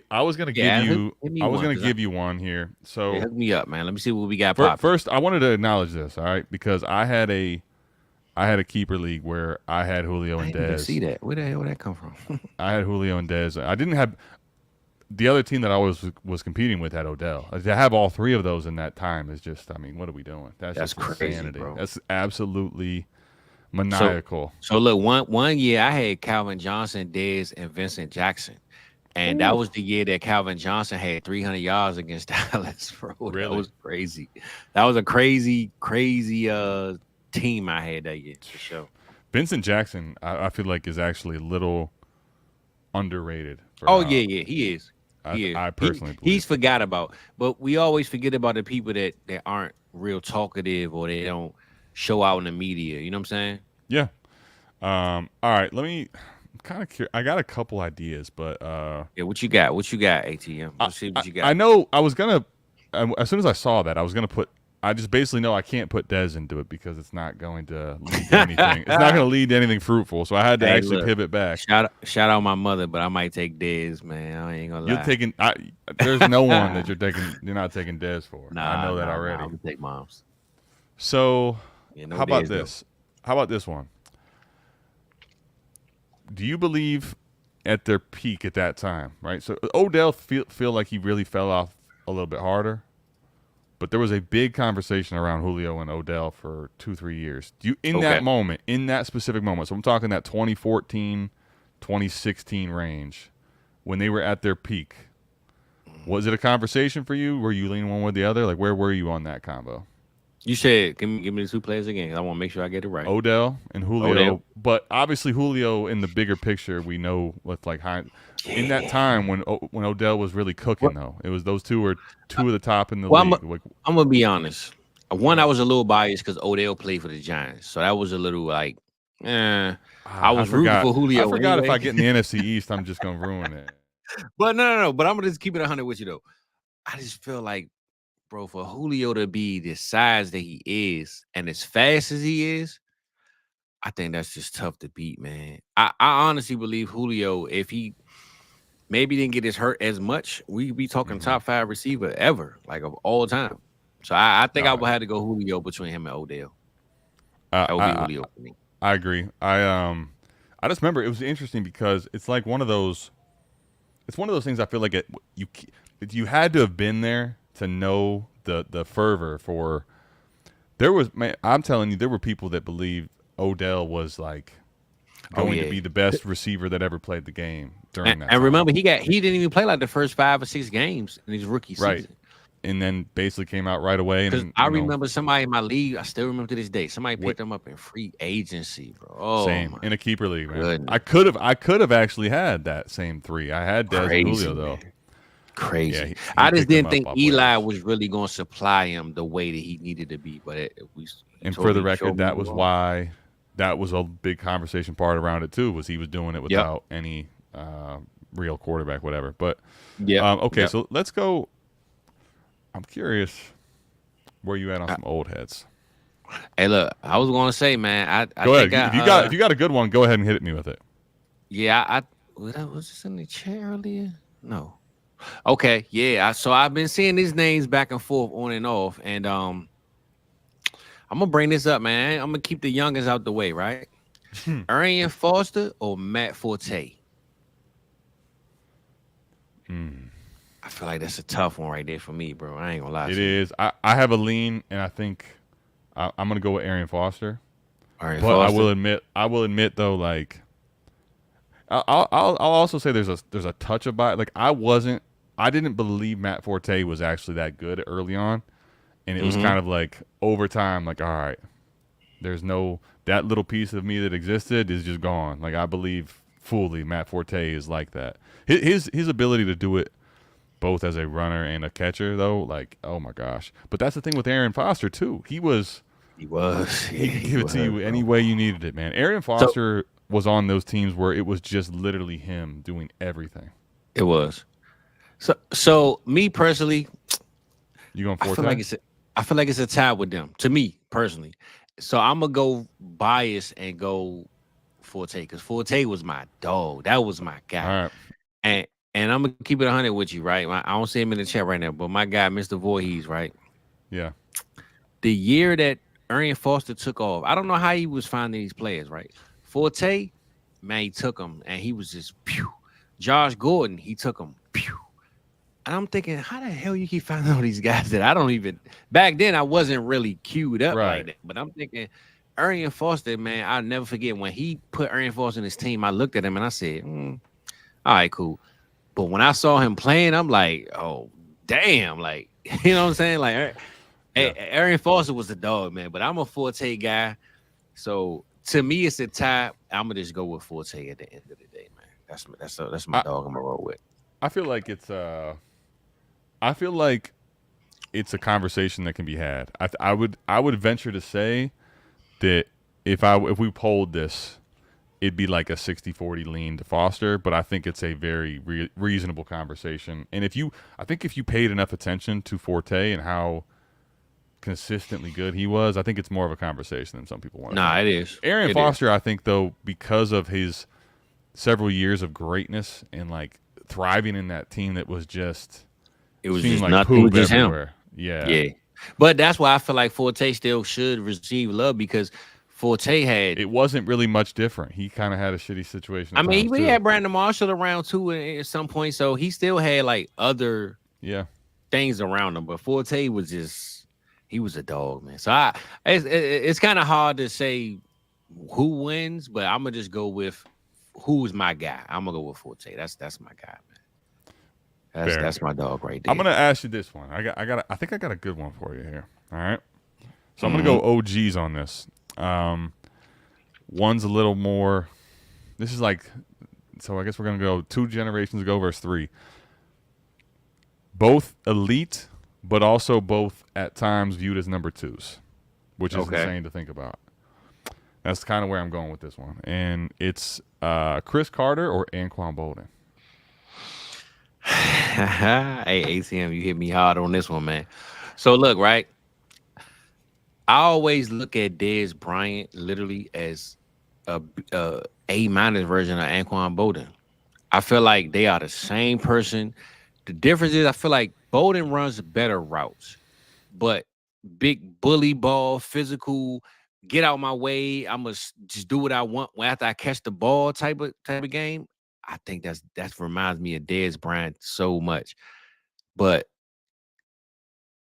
damn, bro, that's tough, man. I'm an Anquan Boldin guy, bro. I'm not gonna lie to you. Boldin is my dog because he remind me of Dez, and Dez remind me of him. Man, Chris Carter was a dog, though. Certified. He was a dog. Bro. He was a dog. He was legit. And I think the reason why he was so much of a dog because he felt like people slept on him so much. Like if you ever watch his interviews, he never felt like he was loved or respected for what he did. Like he always wanted to prove somebody. I remember one of his interviews, he said, I I wanted to be in the Hall of Fame, but somebody told me I was you in my Hall of Fame. He was like, your Hall of Fame don't mean nothing. I need to be in the real Hall of Fame. You know what I'm saying? Like Chris Carter always had that chip on his shoulder. Big time. He wanted to be a He's dog. An Ohio boy, man. He's got to find a way to have someone doubting him for no reason. Yeah, he always wanted to be a dog, but yep. Man, I feel like it's so funny because imagine now, like I feel like this is going back so far. If we got some old heads in here that were paying attention at the time, you may remember this, but it's funny you have that like that memory of Chris Carter because that was something he kind of portrayed even. Now, granted, at that time, things weren't as, public. They just weren't as public as they are today. But imagine having that type of a chip on your shoulder mentality and you are in your absolute heyday and they draft Randy. Facts. Like, facts. How crazy. That's insane. That's insane. And you know what's so crazy, though? So Chris Carter played with Randy and Bolden played with Fitzgerald. So it's like. That's why I was saying those guys both were great elite players, but reviewed at number twos, which is number twos on it. You're right. So I don't mean to skip this subject, but just quick intermission. Where would you put Fitzgerald on the list of the greats? I feel like he's got to be in the elite tier. I'm just saying, like, Jerry. He wasn't. How do I put this? Like, for me anyway. I was an Anquan Bolden guy as well. So, like, I was always wanting him to get more love. I think you got to put Larry to me I'm putting Randy ahead of him. I'm putting Jerry ahead of him. I'm putting T.O. ahead of him. Yep. And after that, I just can't. I'm done. Okay. ATM. Thank you. So, listen, I have this argument with people, right? I've never was the biggest Larry take it back. When he came out of college, that was my dog. I was like, man, Fitzgerald is a dog. He was on the cover from Pitt. He was one of them ones, right? Yep. He was like the Tim Duncan for me coming out of college. Like Fitzgerald was Tim Duncan coming out of college to me. But I'm going to say this. If you look at the amount of quarterbacks that Fitzgerald had, the actual quarterback play that he had, it's no way Fitzgerald can't be in the top 5, man. I'm going to keep it a buck with you. Fitzgerald to me is top 5 only because if not anything else, he did everything he did with like 100 different quarterbacks, man. I cannot name you more than 5 quarterbacks that he had because he had more than 5. Well, I know. There's some things about Larry that in particular is kind of insane when you really think about. One, he was in that time, he's the only person that was even in like, some sort of a spit distance from like counting stats to where Jerry got. Like he's I'm pretty sure he's clear number 2. Now, the other crazy part about that is he had such a long career and he played with so many different, but he literally only played for one squad. One squad. And think about it. That's like basically impossible when you think about the fact that all these great guys eventually. He was the Kobe Bryant of the Cardinals. There you go. I think about Jerry ended up getting it. Jerry got into New Jersey. Tim Brown, similar, got into New Jersey. Yep. Like all these greats eventually, they went and had to play somewhere else, even if they were loyal. Yeah.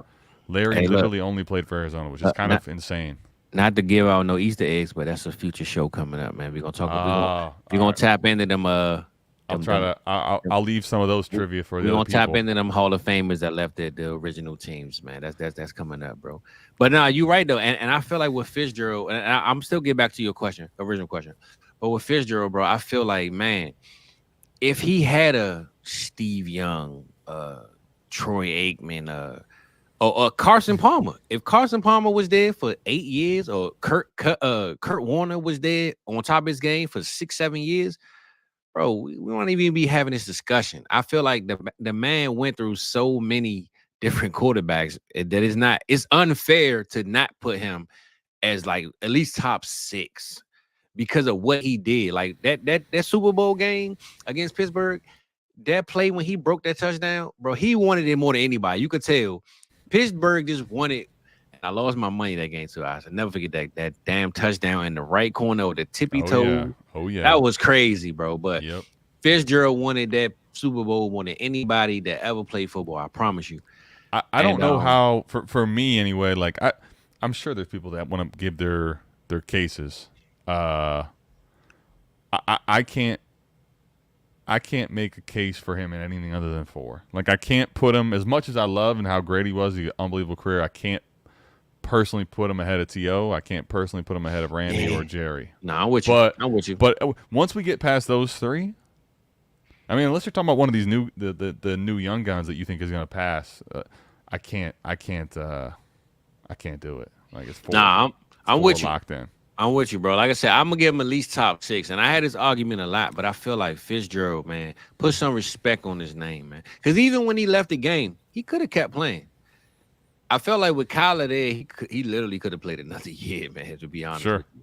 I think he just said, "F it, I'm cool, I'm a chill," but he could have literally played on that team, man. His game, he aged pretty gracefully too. Like he just always seemed to be running the same. Even when he got older and was running slower, he seemed to be running kind of the same. It was weird. Nah, he was. And then when he got older and they put him in the slot, that's when his game got better. Yes. That's when his game got better. So this would be the one conversation that you could realistically have, and like I would say for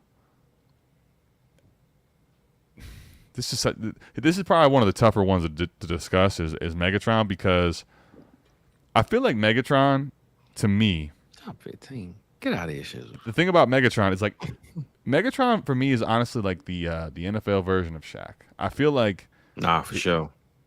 There was a time and a period where Megatron was the most dominant player in the entire game. But if we talk about the I guess the longevity, it's not that I would take Megatron. I would take a peak Megatron over peak Fitz, but Fitz did it regardless of the quarterback. Longevity. Sure. Was it 14, 15 years? Is crazy. He was cooking. I guess I would say Calvin. Yeah, I could actually make, if you wanted to put though Megatron in there and put him at 5. Who would be the other one though? How do we get to 6? I'm curious. So you said what? Rice, T.O., Moss. Yeah, so that's 4. That would make him 5. Like I can the Megatron one I can get behind. I'm trying to think. Hold on. I only went 3 though. Rice, T.O., Moss. So you got Jerry Rice, Randy Moss. I had my list. Calvin Johnson, Terrell Owens, and then that would be 5 would be Larry Fitz. So I'm Danny. Who we don't have up here, or how do we get to 6 is my question. A lot of large Johnson talk. And no Diddy, the freak. I see why you. The freak is absolutely in here trying to find ways of. No Diddy, bro. The freak's trying to mess stuff up. I like it. Yeah, man. Look, freaks come out at night, so I get it, brother. But go back to sleep, man. we don't need any. But nah. I mean, like I said, top 6, if not minimum, top 6, bro. And like I said, I agree. I was just trying to get to Megatron is. I'm so pissed off. I had a list, man, and I always argue this list, and I forgot the damn list. But it's all right. He top 6 minimum to me, 100%. But to go back to your original question, Chris Carter, between Anquan Boldin and Chris Carter, I'm gonna go Boldin for style of play. I like how Boldin plays. Carter, if we talking hands, I'm going Carter. Carter catch anything come his way, he catching it. And he catching it because he want to prove to you that he the best on the field. But if we talking style of play, I like how Anquan play. He gonna catch the ball. He aggressive. He gonna run you over. You know what I'm saying? He ain't ducking no smoke. So style of play is gonna give me Anquan Boldin. If I gotta answer your previous question. What's crazy? I feel like the thing about Anquan Boldin that's so hard for people to, like, at least for me to kind of explain or try to, if you didn't watch or didn't really know.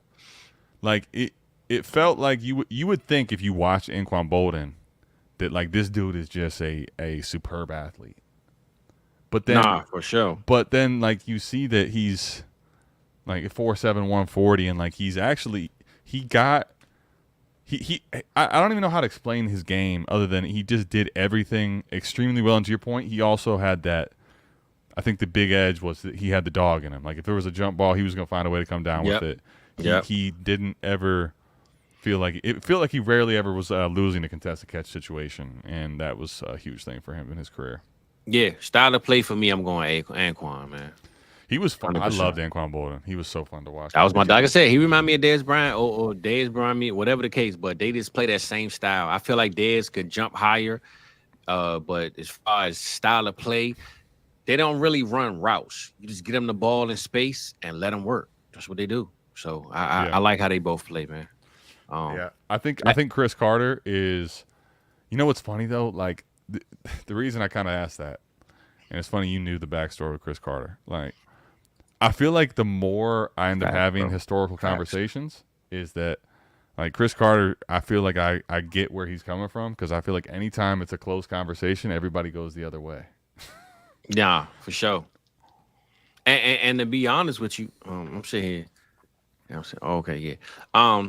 Yeah, to be honest with you, like I said, I just like that style of play, man. I'm not really a statistical guy. I don't really like the numbers all the time. So I like just the reckless, give me the ball and let me work. You know what I'm saying? Like, give me the mic and let me cook. That's how I feel like Anquan do. Just put him in the slot, dump it all 5 yards. Freestyle let me do what I do after the catch. I like that. You know I think give me the mic and let me cook, bro. Yeah, just let me handle this. I got this, you know. That's what I'm saying. I feel like that's how I don't need anyone doing anything. I got this. I get it, coach. You got to call the play, but my play is 5 yards in. Give me the ball. I'm gonna figure the rest of this out. That's how I always feel with those two guys, man, at receiver. But yeah, E, man, look, we got you. Go ahead. I was just. This is a. What's interesting, right, is that if you told me peak Megatron. I think you have a conversation with anybody except Randy Moss. Because peak Randy Moss was really him. Like, I think, obviously, Brady, you know how great Brady was. But, man, for him to seemingly, people were writing him off that he was terrible. People forget that he got traded for a day 3 pick, bro. Crazy. And then basically destroyed like every record that you could that Jerry didn't own to a degree that could be had. And if he stayed a year longer, he might have broke those. And what's also interesting is now looking back, I don't know how many people really remember this specific, but like Revis Island, right? Like there was a aura about you can't do anything with Darrelle Revis, and Randy absolutely cooked him over and over and over in his heyday, where basically you didn't throw the ball over that way. So it's Randy for me. Now, this is not a slight on Megatron. I remember watching the early days of Megatron and just you'd be in awe. Like there's people ain't supposed to move like that. And he the only other person that kind of had that was Randy Moss too. Not to the like physical stature, like not as strong, but Randy Moss just galloped. It was just they're different styles. Nah, I would go Randy too. And the only reason why I would go Randy is because I feel like Megatron. I can't even say what I want to say. I don't know, man. Randy was just different, bro. One, he was fast. He was faster than everybody on the field, and he was taller than everybody on the field. So his build and structure alone was different. So he was a cheat code by that. Now, Calvin Johnson was one of the biggest guys at receiver in the position ever. But I feel like this is kind of a slight to Calvin. It's not his fault, but I feel like his body was built to be great. Like he was built to be a great receiver. I'm not saying that Randy wasn't. Remember, Randy was skinny as hell, man. He was bony. He was just a dog. Like, I'm not no slight on Calvin Johnson at all, but I feel like Randy really wanted, like when he stepped on that field, he was going to shut you up if you had a problem with him. Well, JCat put something in the chat that I think, because Randy was the peak. When you got Tennessee Randy, we found out like, okay, if this dude doesn't try, it's insane how little you can get out of him, because exactly he had that Baker Mayfield effect. Yeah, and his was to the fullest degree, because a lot of his situation growing up, and if you go, the whole Rand, it's rough area. But man, that dude, Randy. The thing about it is though, like Megatron while he definitely had a lot of God-given gifts, like Randy that guy was, you could just tell sometimes he was just gifted, and he was. But he had an on and off. If he tried, it was over though. That's the thing. Like literally, I was just about to say he had an on and off switch. If he didn't want to do it, he wasn't gonna do it. But when he wanted to do it, he ain't gonna stop Randy Moss, man. Not that you would stop Calvin Johnson. I'm not saying that. But yeah, I would just say if I had to choose, now I would take both. Don't get me wrong. You give me either or, I'm good. But if I had to make a choice, I'm taking Randy Moss, man. Randy Moss was just bro, like you said, bro, on another level, man. And it is no slight to Calvin Johnson to me, but I gotta go Super Freak, man. Super Freak on that one. I say this: when I was young, I wanted to be like Randy Moss. I never wanted to be like. I don't know. I never wanted to be like Calvin Johnson. I just wanted to have him on my team, but I wanted to be like Randy Moss, though. I love that.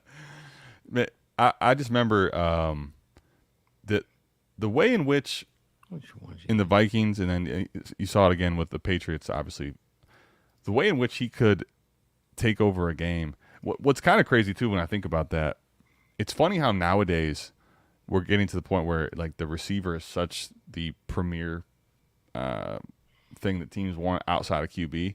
When you look and we go through these greats, it's amazing how many of them don't have a title. Nah, for sure. And that's why I hate the argument about the Super Bowl thing, man. I mean, it's a team sport, bro. For sure. It's the ultimate team sport.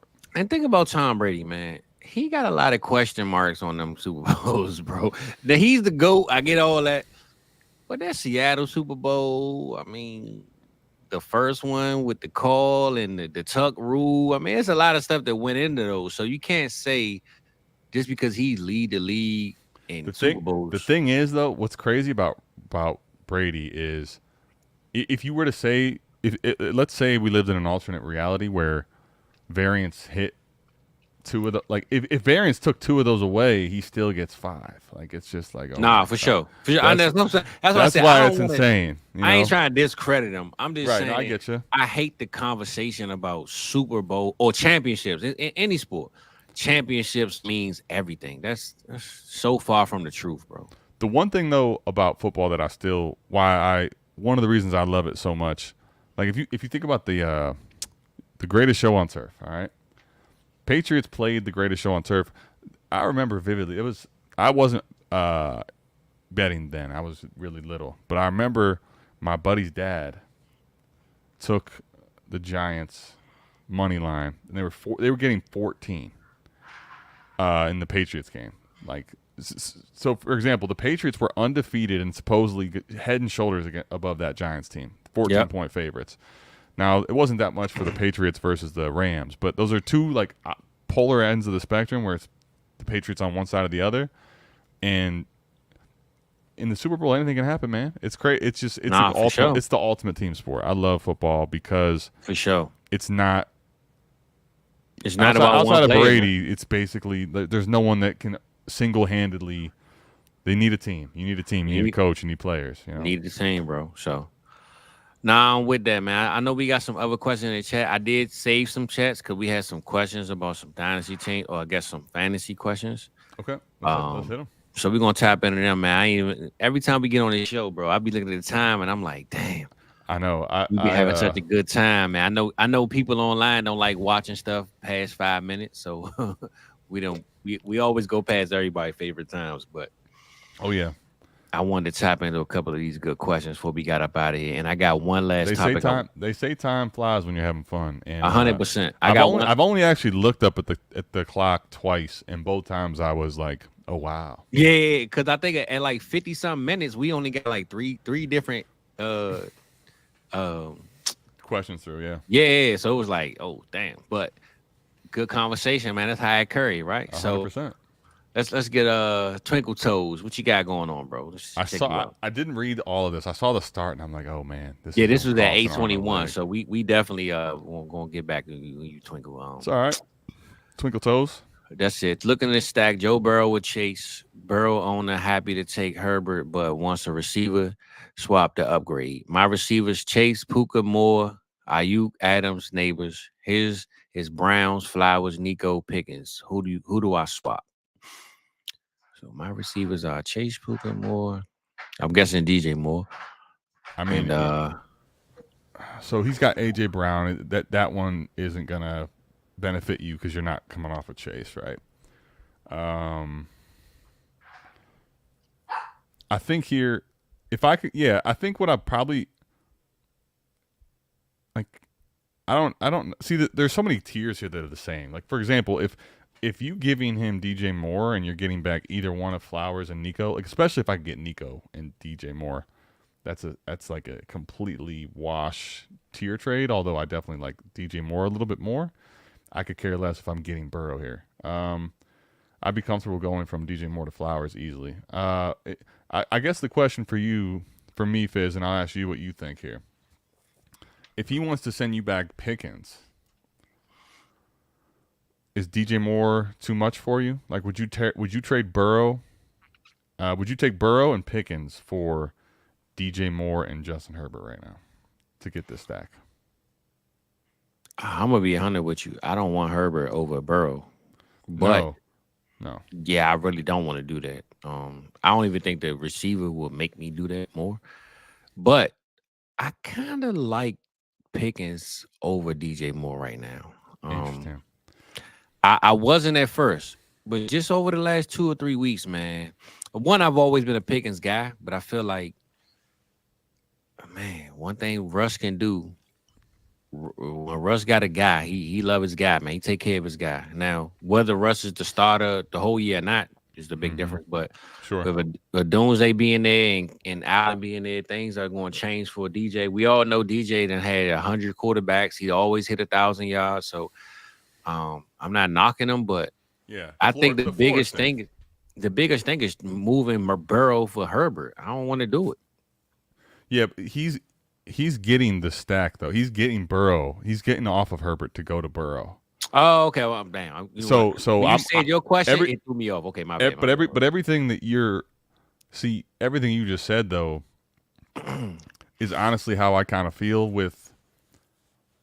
I think given the fact that I put it like this, I think the overall trade from Herbert to Burrow, while in market, it may not be reflective of a ton. I think given the view of the situations and the fact that you do have the Chase stack, I'm willing to take a market loss at receiver, especially considering like it'd be one thing if you had Chase and nobody, but you have Ayuk still. Neighbors is a really liquid asset. So, for example, if you had to make it DJ Moore to Pickens, honestly, the one that probably would make it tougher for me, but I still would do, is potentially the Ayuk to Pickens. That one feels steep, but I also feel like I'm getting off of Ayuk at the wrong time. I feel like people are gonna start getting leery of the lack of clarity. But I would do anything, given those 4 receivers, if it's actually that. I don't view, unless I'm losing Puka or Chase here, I don't view. Neighbors is tough too, but I don't view any of those 4 receivers far enough down to where I'm not comfortable making the tier. Yeah, I'm with you. I'm with you on that side. Other than Puka and like you said, Chase, man, talk right. Any one of these other guys can go. I'm with you on that one. They're all close enough tier wise for me. Like Pickens would not be in the tier technically, but I would look forward to moving more for Pickens. That would be the one I would look forward to doing the most if I had to make a choice. Yeah, I think actually though, I think Moore is the one I want to start with, because I feel like the reality is Adams isn't going to command what exactly. I think. Yeah, and Moore is probably the least valued of these guys to me. Yeah, I would go more for Pickens if that would have to do a swap. So, and if you get that deal done, Twinkle Toes, let us know. I'm kind of, I feel like sometimes with certain questions I get like emotionally invested. It's like a show that if you didn't watch the end, I'm like, dang, I want to know what happened with the trade. Yeah, comment later. Yeah, you got that, bro, for sure. Well, hope we helped y'all, my boy. Let's get to this next one. I'm gonna get 2 more, and then we'll get to my last little topic before we get up out of here, man. Let's do it. Justin Wallace, what we got, Playboy? 12-team super flex, start 9. Golf, Baker, Russ, St. Brown, Doodoo Brown. AJB, Debo, Flowers. And Kane's that running back. Are you taking Marv with the 102 or Jaden? Thanks, Mike. What's so interesting is I'll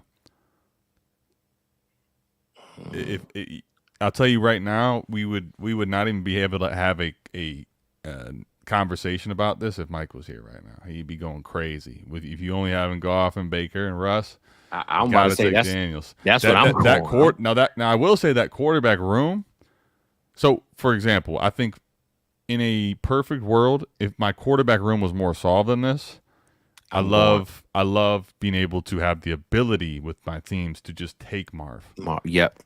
So, I don't think he have the ability with this team though. I will say this, Justin. So this is one of those situations where I think Marv is one of these assets and could be good enough to where like you feel like there's less risk there, right?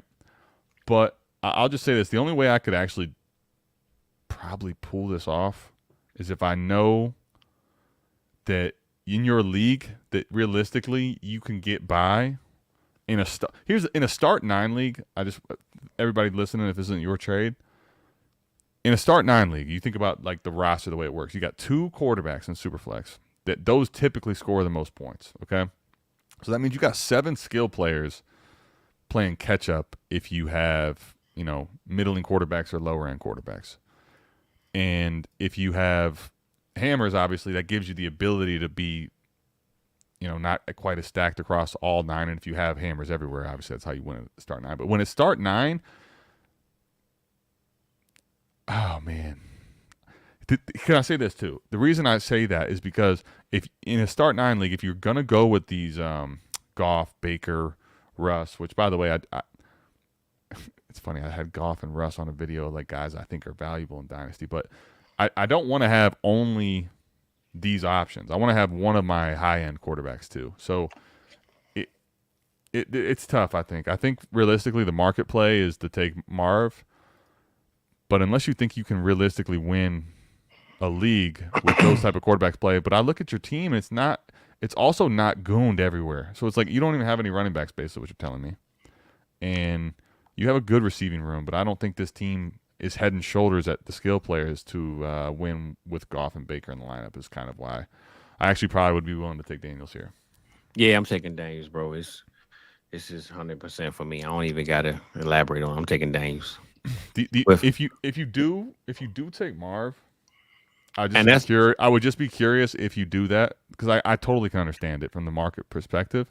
Like, what do you think you can win this? Is this a league where the scoring format or the league doesn't have a lot of really studded quarterback rooms? Like, I guess is that plan to have your room solved, or is this a market play if you do take Marv is my question. I mean, like I said, I just look at the quarterback room, man, and honestly, in 1 year, that Jaden Daniels could be the number 1 quarterback on this team. For sure. Marv, he better be. That's what I'm saying. So that alone, I'm not saying Marv can't be the number 1 at receiver, but St. Brown being there, maybe AJ Brown being there, Marv could be maybe possibly the number 3 on his team, but Jaden could be the number 1 player in your quarterback room right away. So I would just go with whatever position could lead me to the number 1 guy, and it'd be Jaden for me. So I like that situation. I do think most people are going to feel a lot more safety with Marv, and I understand it. But I think in this scenario, unless you told me the scoring was funky for quarterbacks, I think I would be willing to take Daniels here.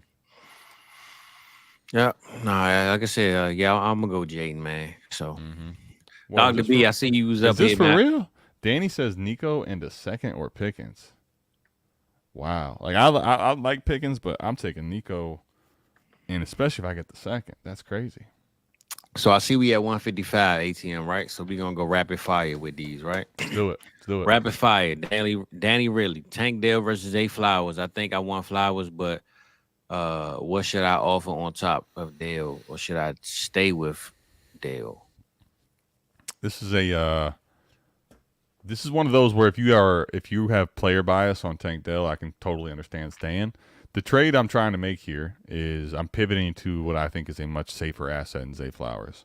Realistically, though, if Tank Dell ends up being as good as some people advertise, if he ends up being legit and attached to C.J. Stroud,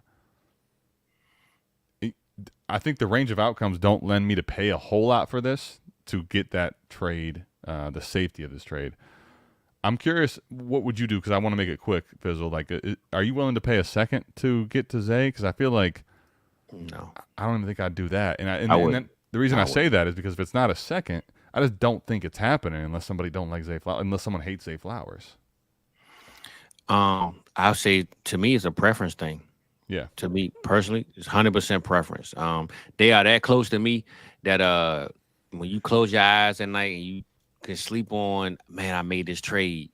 Which one gonna make you sleep better? That's which one you take. To me personally, that's how close they are to me. Tank could mess around, have a 30-point game, and then go back to a 11-point, 9-point game. Zay could have a 28-point game, and then a 14-point game, and then have a 9-point game. So, me personally, especially if it's not best ball, if it's best ball, I'm going Tank, to be honest. But if it's not best ball, because of the CJ Stroud attachment, I get it. Yeah, if it's lined up, whatever one floats your boat, bro. And if you want to stay Dale, I would stay Dale. Yeah, if you like Tank Dell and you believe in him long term, I think it's very reasonable to have him in the same tier. I think if you're making this trade, I'm trying to pivot off of Tank Dell if you're uncertain that he's actually long term to stay. But I think realistically, like, if I'm going to make this trade to do that, I would probably have to send something that's so irrelevant for my team that I doubt it gets done. I'm talking like a 3rd-round type value or some of these players that you just realistically aren't going to start, and that probably isn't the way this deal gets done. So, yeah, like I say, it's tough question, but for me. It's preference for me. Yeah, when it's tough, you go with who you like the most or who you trust the most. I can get behind that too. It's probably the same tier for a lot of people. I like Zay Flowers a little better, but I'm not also willing to pay an arm and a leg for it. Facts. That's what I'm saying. If we talking draft capital is different, but trading, I'm not adding a whole lot to get Zay from Tank. I'm not doing that. So yeah, but I would draft Zay before Tank. I say that. So I think we're on the same page, right? Yep, 100%. So look, we're gonna get the Dr. B out of that. I got my one last little question. Dr. B, out of here, man. Doc, what up? Look, rapid fire. This is a quick one too. Someone just offered me Olave for Waddle straight up. I don't understand it. Deals like this. So any help will be great. What should I do? Full PPR, best ball. So I'll just tell you, this is Mike and I are very similar on this. It ultimately depends on what you believe. So the conversation Fizzle just had, if I have these two guys both exactly in the same tier, and I'm actually not the biggest Waddle fan. I probably am lower on Waddle than most, but to me, this trade is one of those where if you offered me someone in my same tier here, and that's how I view him, I'm just always going to stay where I am on a trade like this because there's not enough in it for me to move here. It's not a trade. It's not a process that I can really get behind making this type of a trade if I do have them in the same tier, which for me these guys are. So as far as don't understand deals like this, like somebody probably has some more Waddle love. Waddle just got a contract, so sometimes if this was a player like Olave is not in the same tier as Waddle for you and you can get off of it for news, that's cool. But I feel like this is a stay away from me. Like I just don't feel like it's there's enough of a reason for me to take this. Yeah, I'm cool with just staying with what I got. But if I had to give you an answer, me personally, I'm gonna take Waddle, and it's coaching, situation, quarterback play too. Quarterback play, the offense, all points to Waddle to me. I know he's behind Tyreek, I get that, but he's one Tyreek injury away from just being the receiver one on a fast-paced, quick ball offense. So if I had them do it, I'm gonna take Waddle, but I'm cool with just whatever you want to do on this one, bro. Preference for me. I think it's a preference trade too. I think with Waddle, a lot of the reasons, like the situation, I can't predict to be him being the one for the next couple of years is part of my hesitation on him at times. But at the same point, what if Olave is the wide receiver one, but it's still just the quarterback play doesn't help him. So facts. So we hope y'all, Doc, man. So and if not, I'm gonna see you in next stream, but definitely at the expo, man. Definitely. Fact. So look, I'm looking forward to seeing him at anybody coming to the expo, man. Listen, we're gonna be out that thing. Come holler at us, man. I don't know if you're in the Patreon. If you're not, join it. If you are, you already know what we talking about. But it's funny, man. It's funny we're doing this show right now, and you're talking about the expo, because I remember vividly, like, being like, Fizzle, man, trust me on this. You gotta come to the expo. And hey, listen, I told Adam, I said, bro, listen, because I know me, right? Especially going out of town, I'm like, I'm gonna go do my own thing. I might bring my man with me. In the back of my head, I know I wasn't coming with nobody, but I'm like, all right, that's my excuse to just say I'm gonna go get my own room, do my own thing. Not that even I was even gonna do anything. I just like, I know how I am sometimes. I just like to move how I move, but also I want to kick it with the guys. I just know at night, sometimes I'm like, I don't know, man. Because if they going to sleep at 9 o'clock, I'm going to be like, man, I don't know. I shouldn't have stayed. What I'm supposed to do? Yeah, right. No, it was no sleeping, first of all. That's number one. This man right here on this screen. Team sleep, man. Every time I woke up, this man was walking the hallway somewhere. So I would sleep maybe 3 hours. He slept 30 minutes. I just say that. Yeah. You know, it was like the movie Elf. I got a full 40 minutes, you know. Nah, for sure. But we know we made it through. So if you can come to the expo, man, come holler at us if you can. I was gonna say the reason I was saying that is because it's funny how in less than a year here we are doing this, and yeah. But to the point, like if you have any hesitation at all, like if you want to come, you thought about coming, if you're able to make the, you know, just go ahead and don't dip your toe in, just go ahead and jump. I promise you, it is not gonna let down. This is one of those things I would be willing to bet on every time. Bro, listen, it's my biggest story. I tell everybody, right? I went there as just a rapper doing intro songs, and I went there, one, because I wanted to go. Two, I knew Dez Bryant was going to be there. And three, I just wanted to kind of promote myself and say, hey, I'm the guy behind the voice of the intros. But I literally did that, and now I got a show, bro. So anything's possible, man. It don't have to be you coming there and you feel like you don't know what to do. You just hear, like, whatever your end all be all is. It could be just have a good time, because it's a good time too. Don't get me wrong. Yeah, I was gonna say, like, there's so many different levels of some people that go are, you know, doing a little bit of content or wanting to get more involved in some way around the game of fantasy. Some people the crazy part is there's more often than not, large majority are people that are just into Dynasty and do kind of the little community we form in, or people that they know there. Yeah. I would tell you from a standpoint of like just meeting people and networking for people that you're the kind of like-minded with, it's hard to actually put into words the more I think about it. Nah, for sure. So if y'all out there, man, tap in with us, bro. You know, your boy gonna be there. So what I'm curious. Did you have a question? I thought you had. Oh yeah, we gonna get this just to close out one, man. You know, I do the music, man, and usually me and Mike always dig deep into something, man. Look, I've been paying attention to the first three. I'm kind of curious if I stand up in here. So I'm not gonna lie, ATM. I feel a little bad because usually I don't strictly talk football on my show. I like to talk about everything, right? Yeah. So I done had Mike on here enough that we done broke down. I got Mike on the Hood movies. I got him on I was trying to let you take me where you wanted to go, but I'll be back. I kind of stuck to the topic, but I ain't mad either because we had a good, like, that was a good topic to talk about. It was.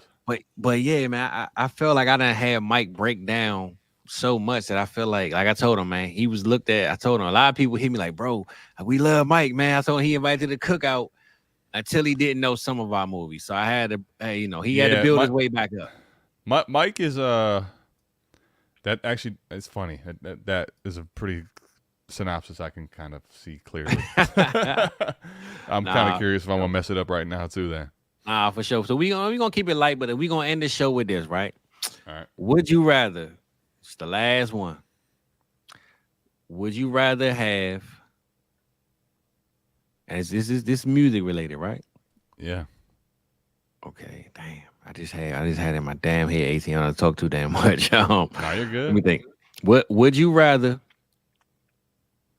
Matter of fact, we ain't gonna go. Would you rather? I'm gonna just say this. All right. Give me your top 2 favorite diss tracks of all time. And I'm going to ask you, would you rather be the one with this one or this one? Because it's two different levels, right? Some of them go just on the beat. Some of them is a little disrespectful. Some of them is about, you know what I'm saying? And in the moment of the diss track era that we in right now with this Kendrick and Lamar. Matter of fact, Kendrick and Lamar, right? I said Kendrick and Lamar. Kendrick and Drake. What am I? I was about to say, yeah, that was I know what you meant. You know what's funny is I heard you missay it, but I knew what you meant. Nah, so facts. I was just facts. That one is well, I'm curious where you're at on that one though. You lean one way for sure. Me personally, so people listen to Kendrick, they actually listen to Kendrick, right? Chill out, boy. My damn dog going crazy. He hungry. I guess he hungry. I don't know. Hold up. I never really was a Kendrick, like I'm gonna crank his music all day. Don't get me wrong, right? I'm not faking around here like I'm listening to Kendrick. But the way he diabolically broke this thing down from layer to layer, I feel like he crushed the battle. You know what I'm saying? Yeah. Like I feel like sometimes Drake get caught up with making a hit song, right, versus addressing you straight up in the battle. So for sure, I'm going Kendrick, and there's no slight to Drake. I'm not a Drake fan, but I feel like Kendrick did everything that people thought he couldn't do.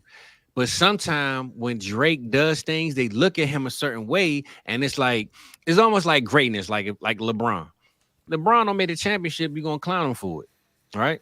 So if Drake don't put out the better diss, or if his diss isn't on 10,000, if it's only 8,000, you still gonna say he lost because you expecting it to be the level of, man, you gotta kill him. So when you don't kill him, we kind of slight him for it. So that's the only thing I feel like we knock Drake for. But at the end of the day, Kendrick surgically broke this down. And even though some of the stuff he said probably wasn't even true, it doesn't matter.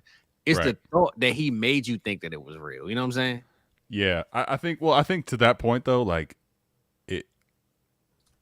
I just think Drake is how do I put this?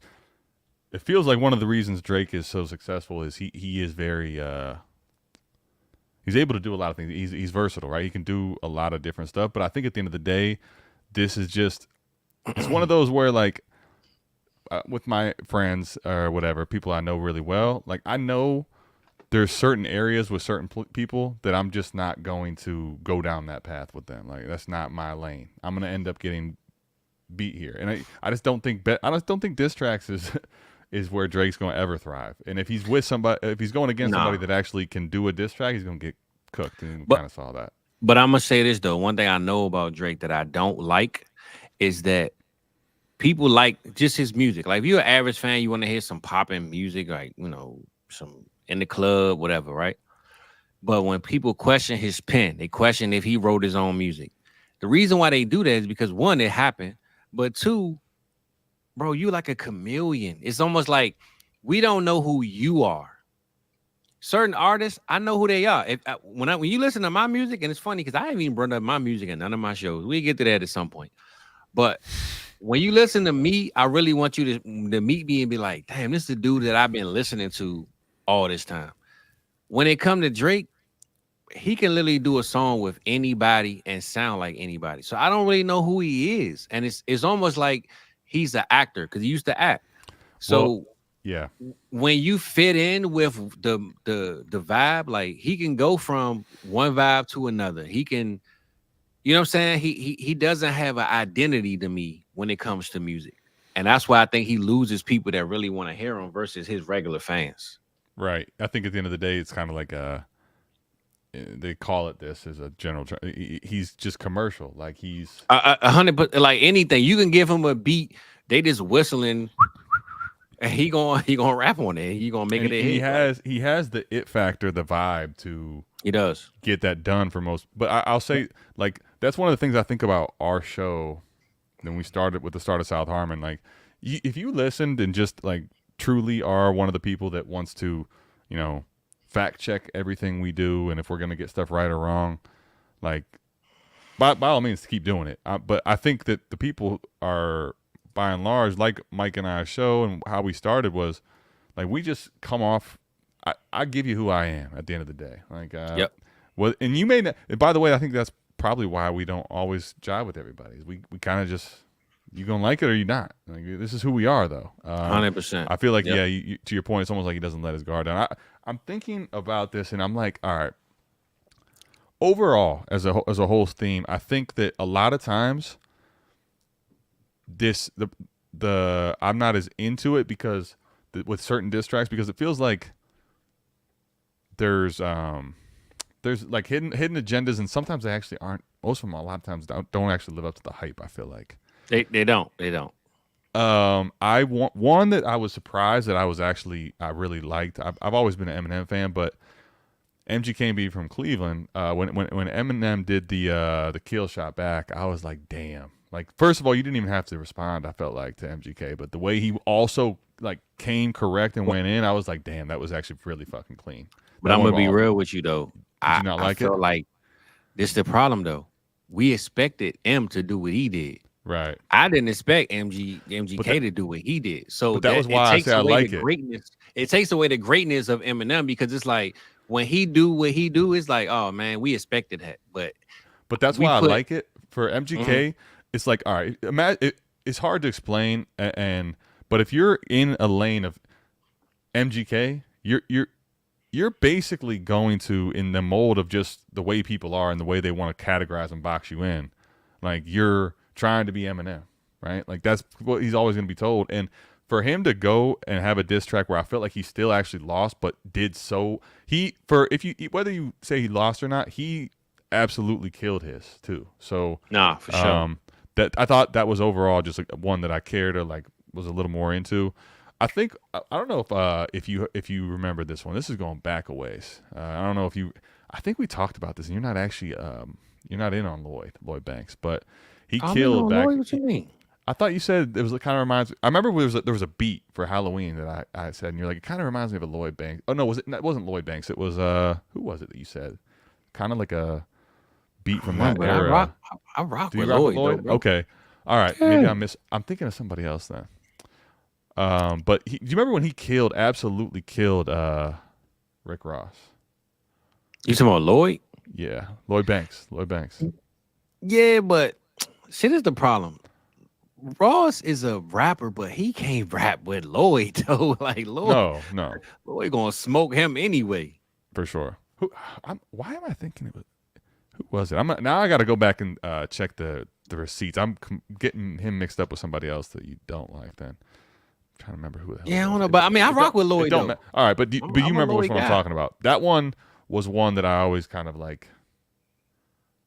It sticks out to me, I guess I'd say, like that. Mm-hmm. Not that Rick Ross, I guess, to your point, like was gonna hold a candle, but I was always I liked Lloyd Banks from the beginning. When I started listening to him, so when he went on a diss track and actually went in, he's a lyricist. I like his lyrics. 100%. Yeah. Nah. I'm with it. I mean, like I said, this is like a random topic, but I feel like, even in every game, right? On the field, off the field, in the beat, and I had a rap beef that nobody never heard before, but I had a diss track, like literally me and the guy that we was going song for song, back for back. Like I felt like it was heavy. It was real. Like I let you hear. Did y'all stay above the belt or no? Yeah, it wasn't disrespectful, but I will say, I feel like in the Kendrick and Drake approach, what he made was like a song. I was more talking to him directly. Right. It wasn't no song. Like it was a song you could bob your head to, but I didn't want to make it a song that you're gonna play in a club. That's another thing that for example, that is a good way to put it. Where another reason why I kind of don't get into it is I feel like at the end of the day, it's almost like the further you get from it, you find out that it's a lot of it was all stunting. Like this whole thing is garbage. And if you have a diss track that you're releasing in an album, which a lot of these were like, they drop an album. Like what? This already has some fishy vibes to me anyway, but nah, facts. Nah, I mean, like I said, man, end of the day. That's why I like that MGK and Eminem one was like MGK kind of came out of nowhere with it and killed it, and then but there was no like tomfoolery with that. It felt like there was no, you know what I mean? Nah, I'm with you. It was. Only thing I don't like though, I feel like M only battle white rappers, man. I need them to get dirty in the streets. Can I tell you? I wonder. Actually, I'd have to go back and think because it's been a minute since M's really been like heyday relevant. I feel like did he? Was there a lot of times that he was getting diss tracks thrown his way though, and he was like, was he dodging, or was it just they didn't come? I don't know if he was dodging, but he only replied to like, because somebody brought that up. I think it was Benzino of all people brought it up where he battles like he dissed like Christina Aguilera and Britney Spears and MGK, but he don't battle no real like. Well, what's funny is if you go to M's diss tracks, they'll like tell you about the Mariah. Well, I don't care if he's dissing Mariah. That's crazy. Facts. Nah. It is funny though, actually, that exists or that thought process given like 8 Mile as a whole, right? Like the whole idea of the 8 Mile was like he's gonna go face anybody. But if that, for sure. You saying it might be a little fugazi. It might not be real. Nah, I mean M is a GOAT, man. I just feel like he got to go at a Lloyd Banks. You know what I'm saying? Somebody that's gonna give him some real smoke. The guys he battled, he gonna beat. He can beat the guys that he battled. I feel like he need to battle now when he did a track with Jay-Z, he was better than Jay-Z. So I'm not saying he can't beat these guys on wax. I'm just saying, for sure, if he really had a real like, and he had the age now, it won't happen. I'm just saying that's the thing. Heyday, I wonder that's a good point. I think it would have been really good either way though to get him. If you would have had something like that, I think the whole idea for me would be different too. If we would have had like a Lloyd Banks versus I like he did Ja Rule, but that don't count, man. Ja Rule was Ja Rule, man. Ja Rule, yeah, it's different. I feel like it's a different category. That don't count. If you know, you know though. Facts. But shout out to M, man. Shout out to everybody, and shout out to the chat, man. Fizzle Friday.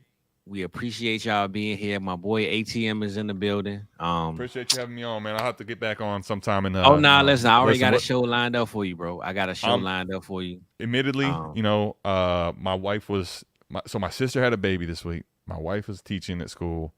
My parents, I was out here on no sleep too. So I thought I actually roll with it pretty well, but I maybe didn't quite give you enough excess. So next time I'll say this. It was the jersey, man. So you put that jersey on. Everything. This was the only thing I planned. This was the one thing I planned from Jump Street. So hey, listen, that's how we gonna do it. I ain't even know this was the beef for that, but hey, welcome to the spotlight, baby. You know how we do it. Fizzle Friday, every Friday, 8 p.m. South Harmon. You got anything you want to plug in there, Adam? Man, I don't. Listen, man. I at this point, I don't really do. I'm good.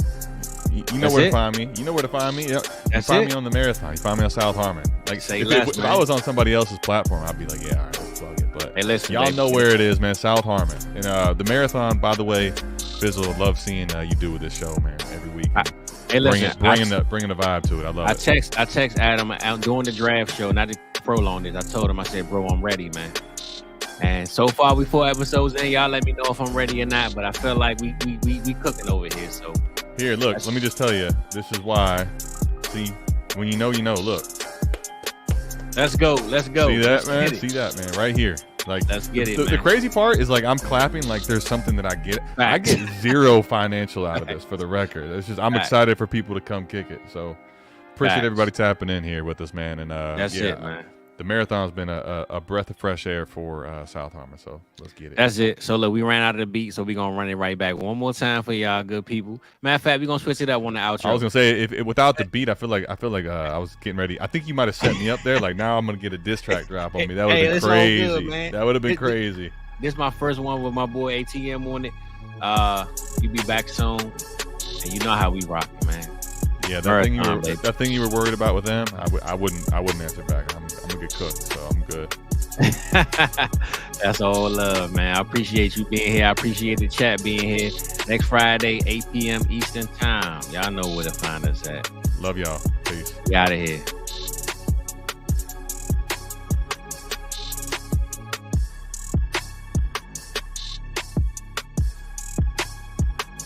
I forgot that.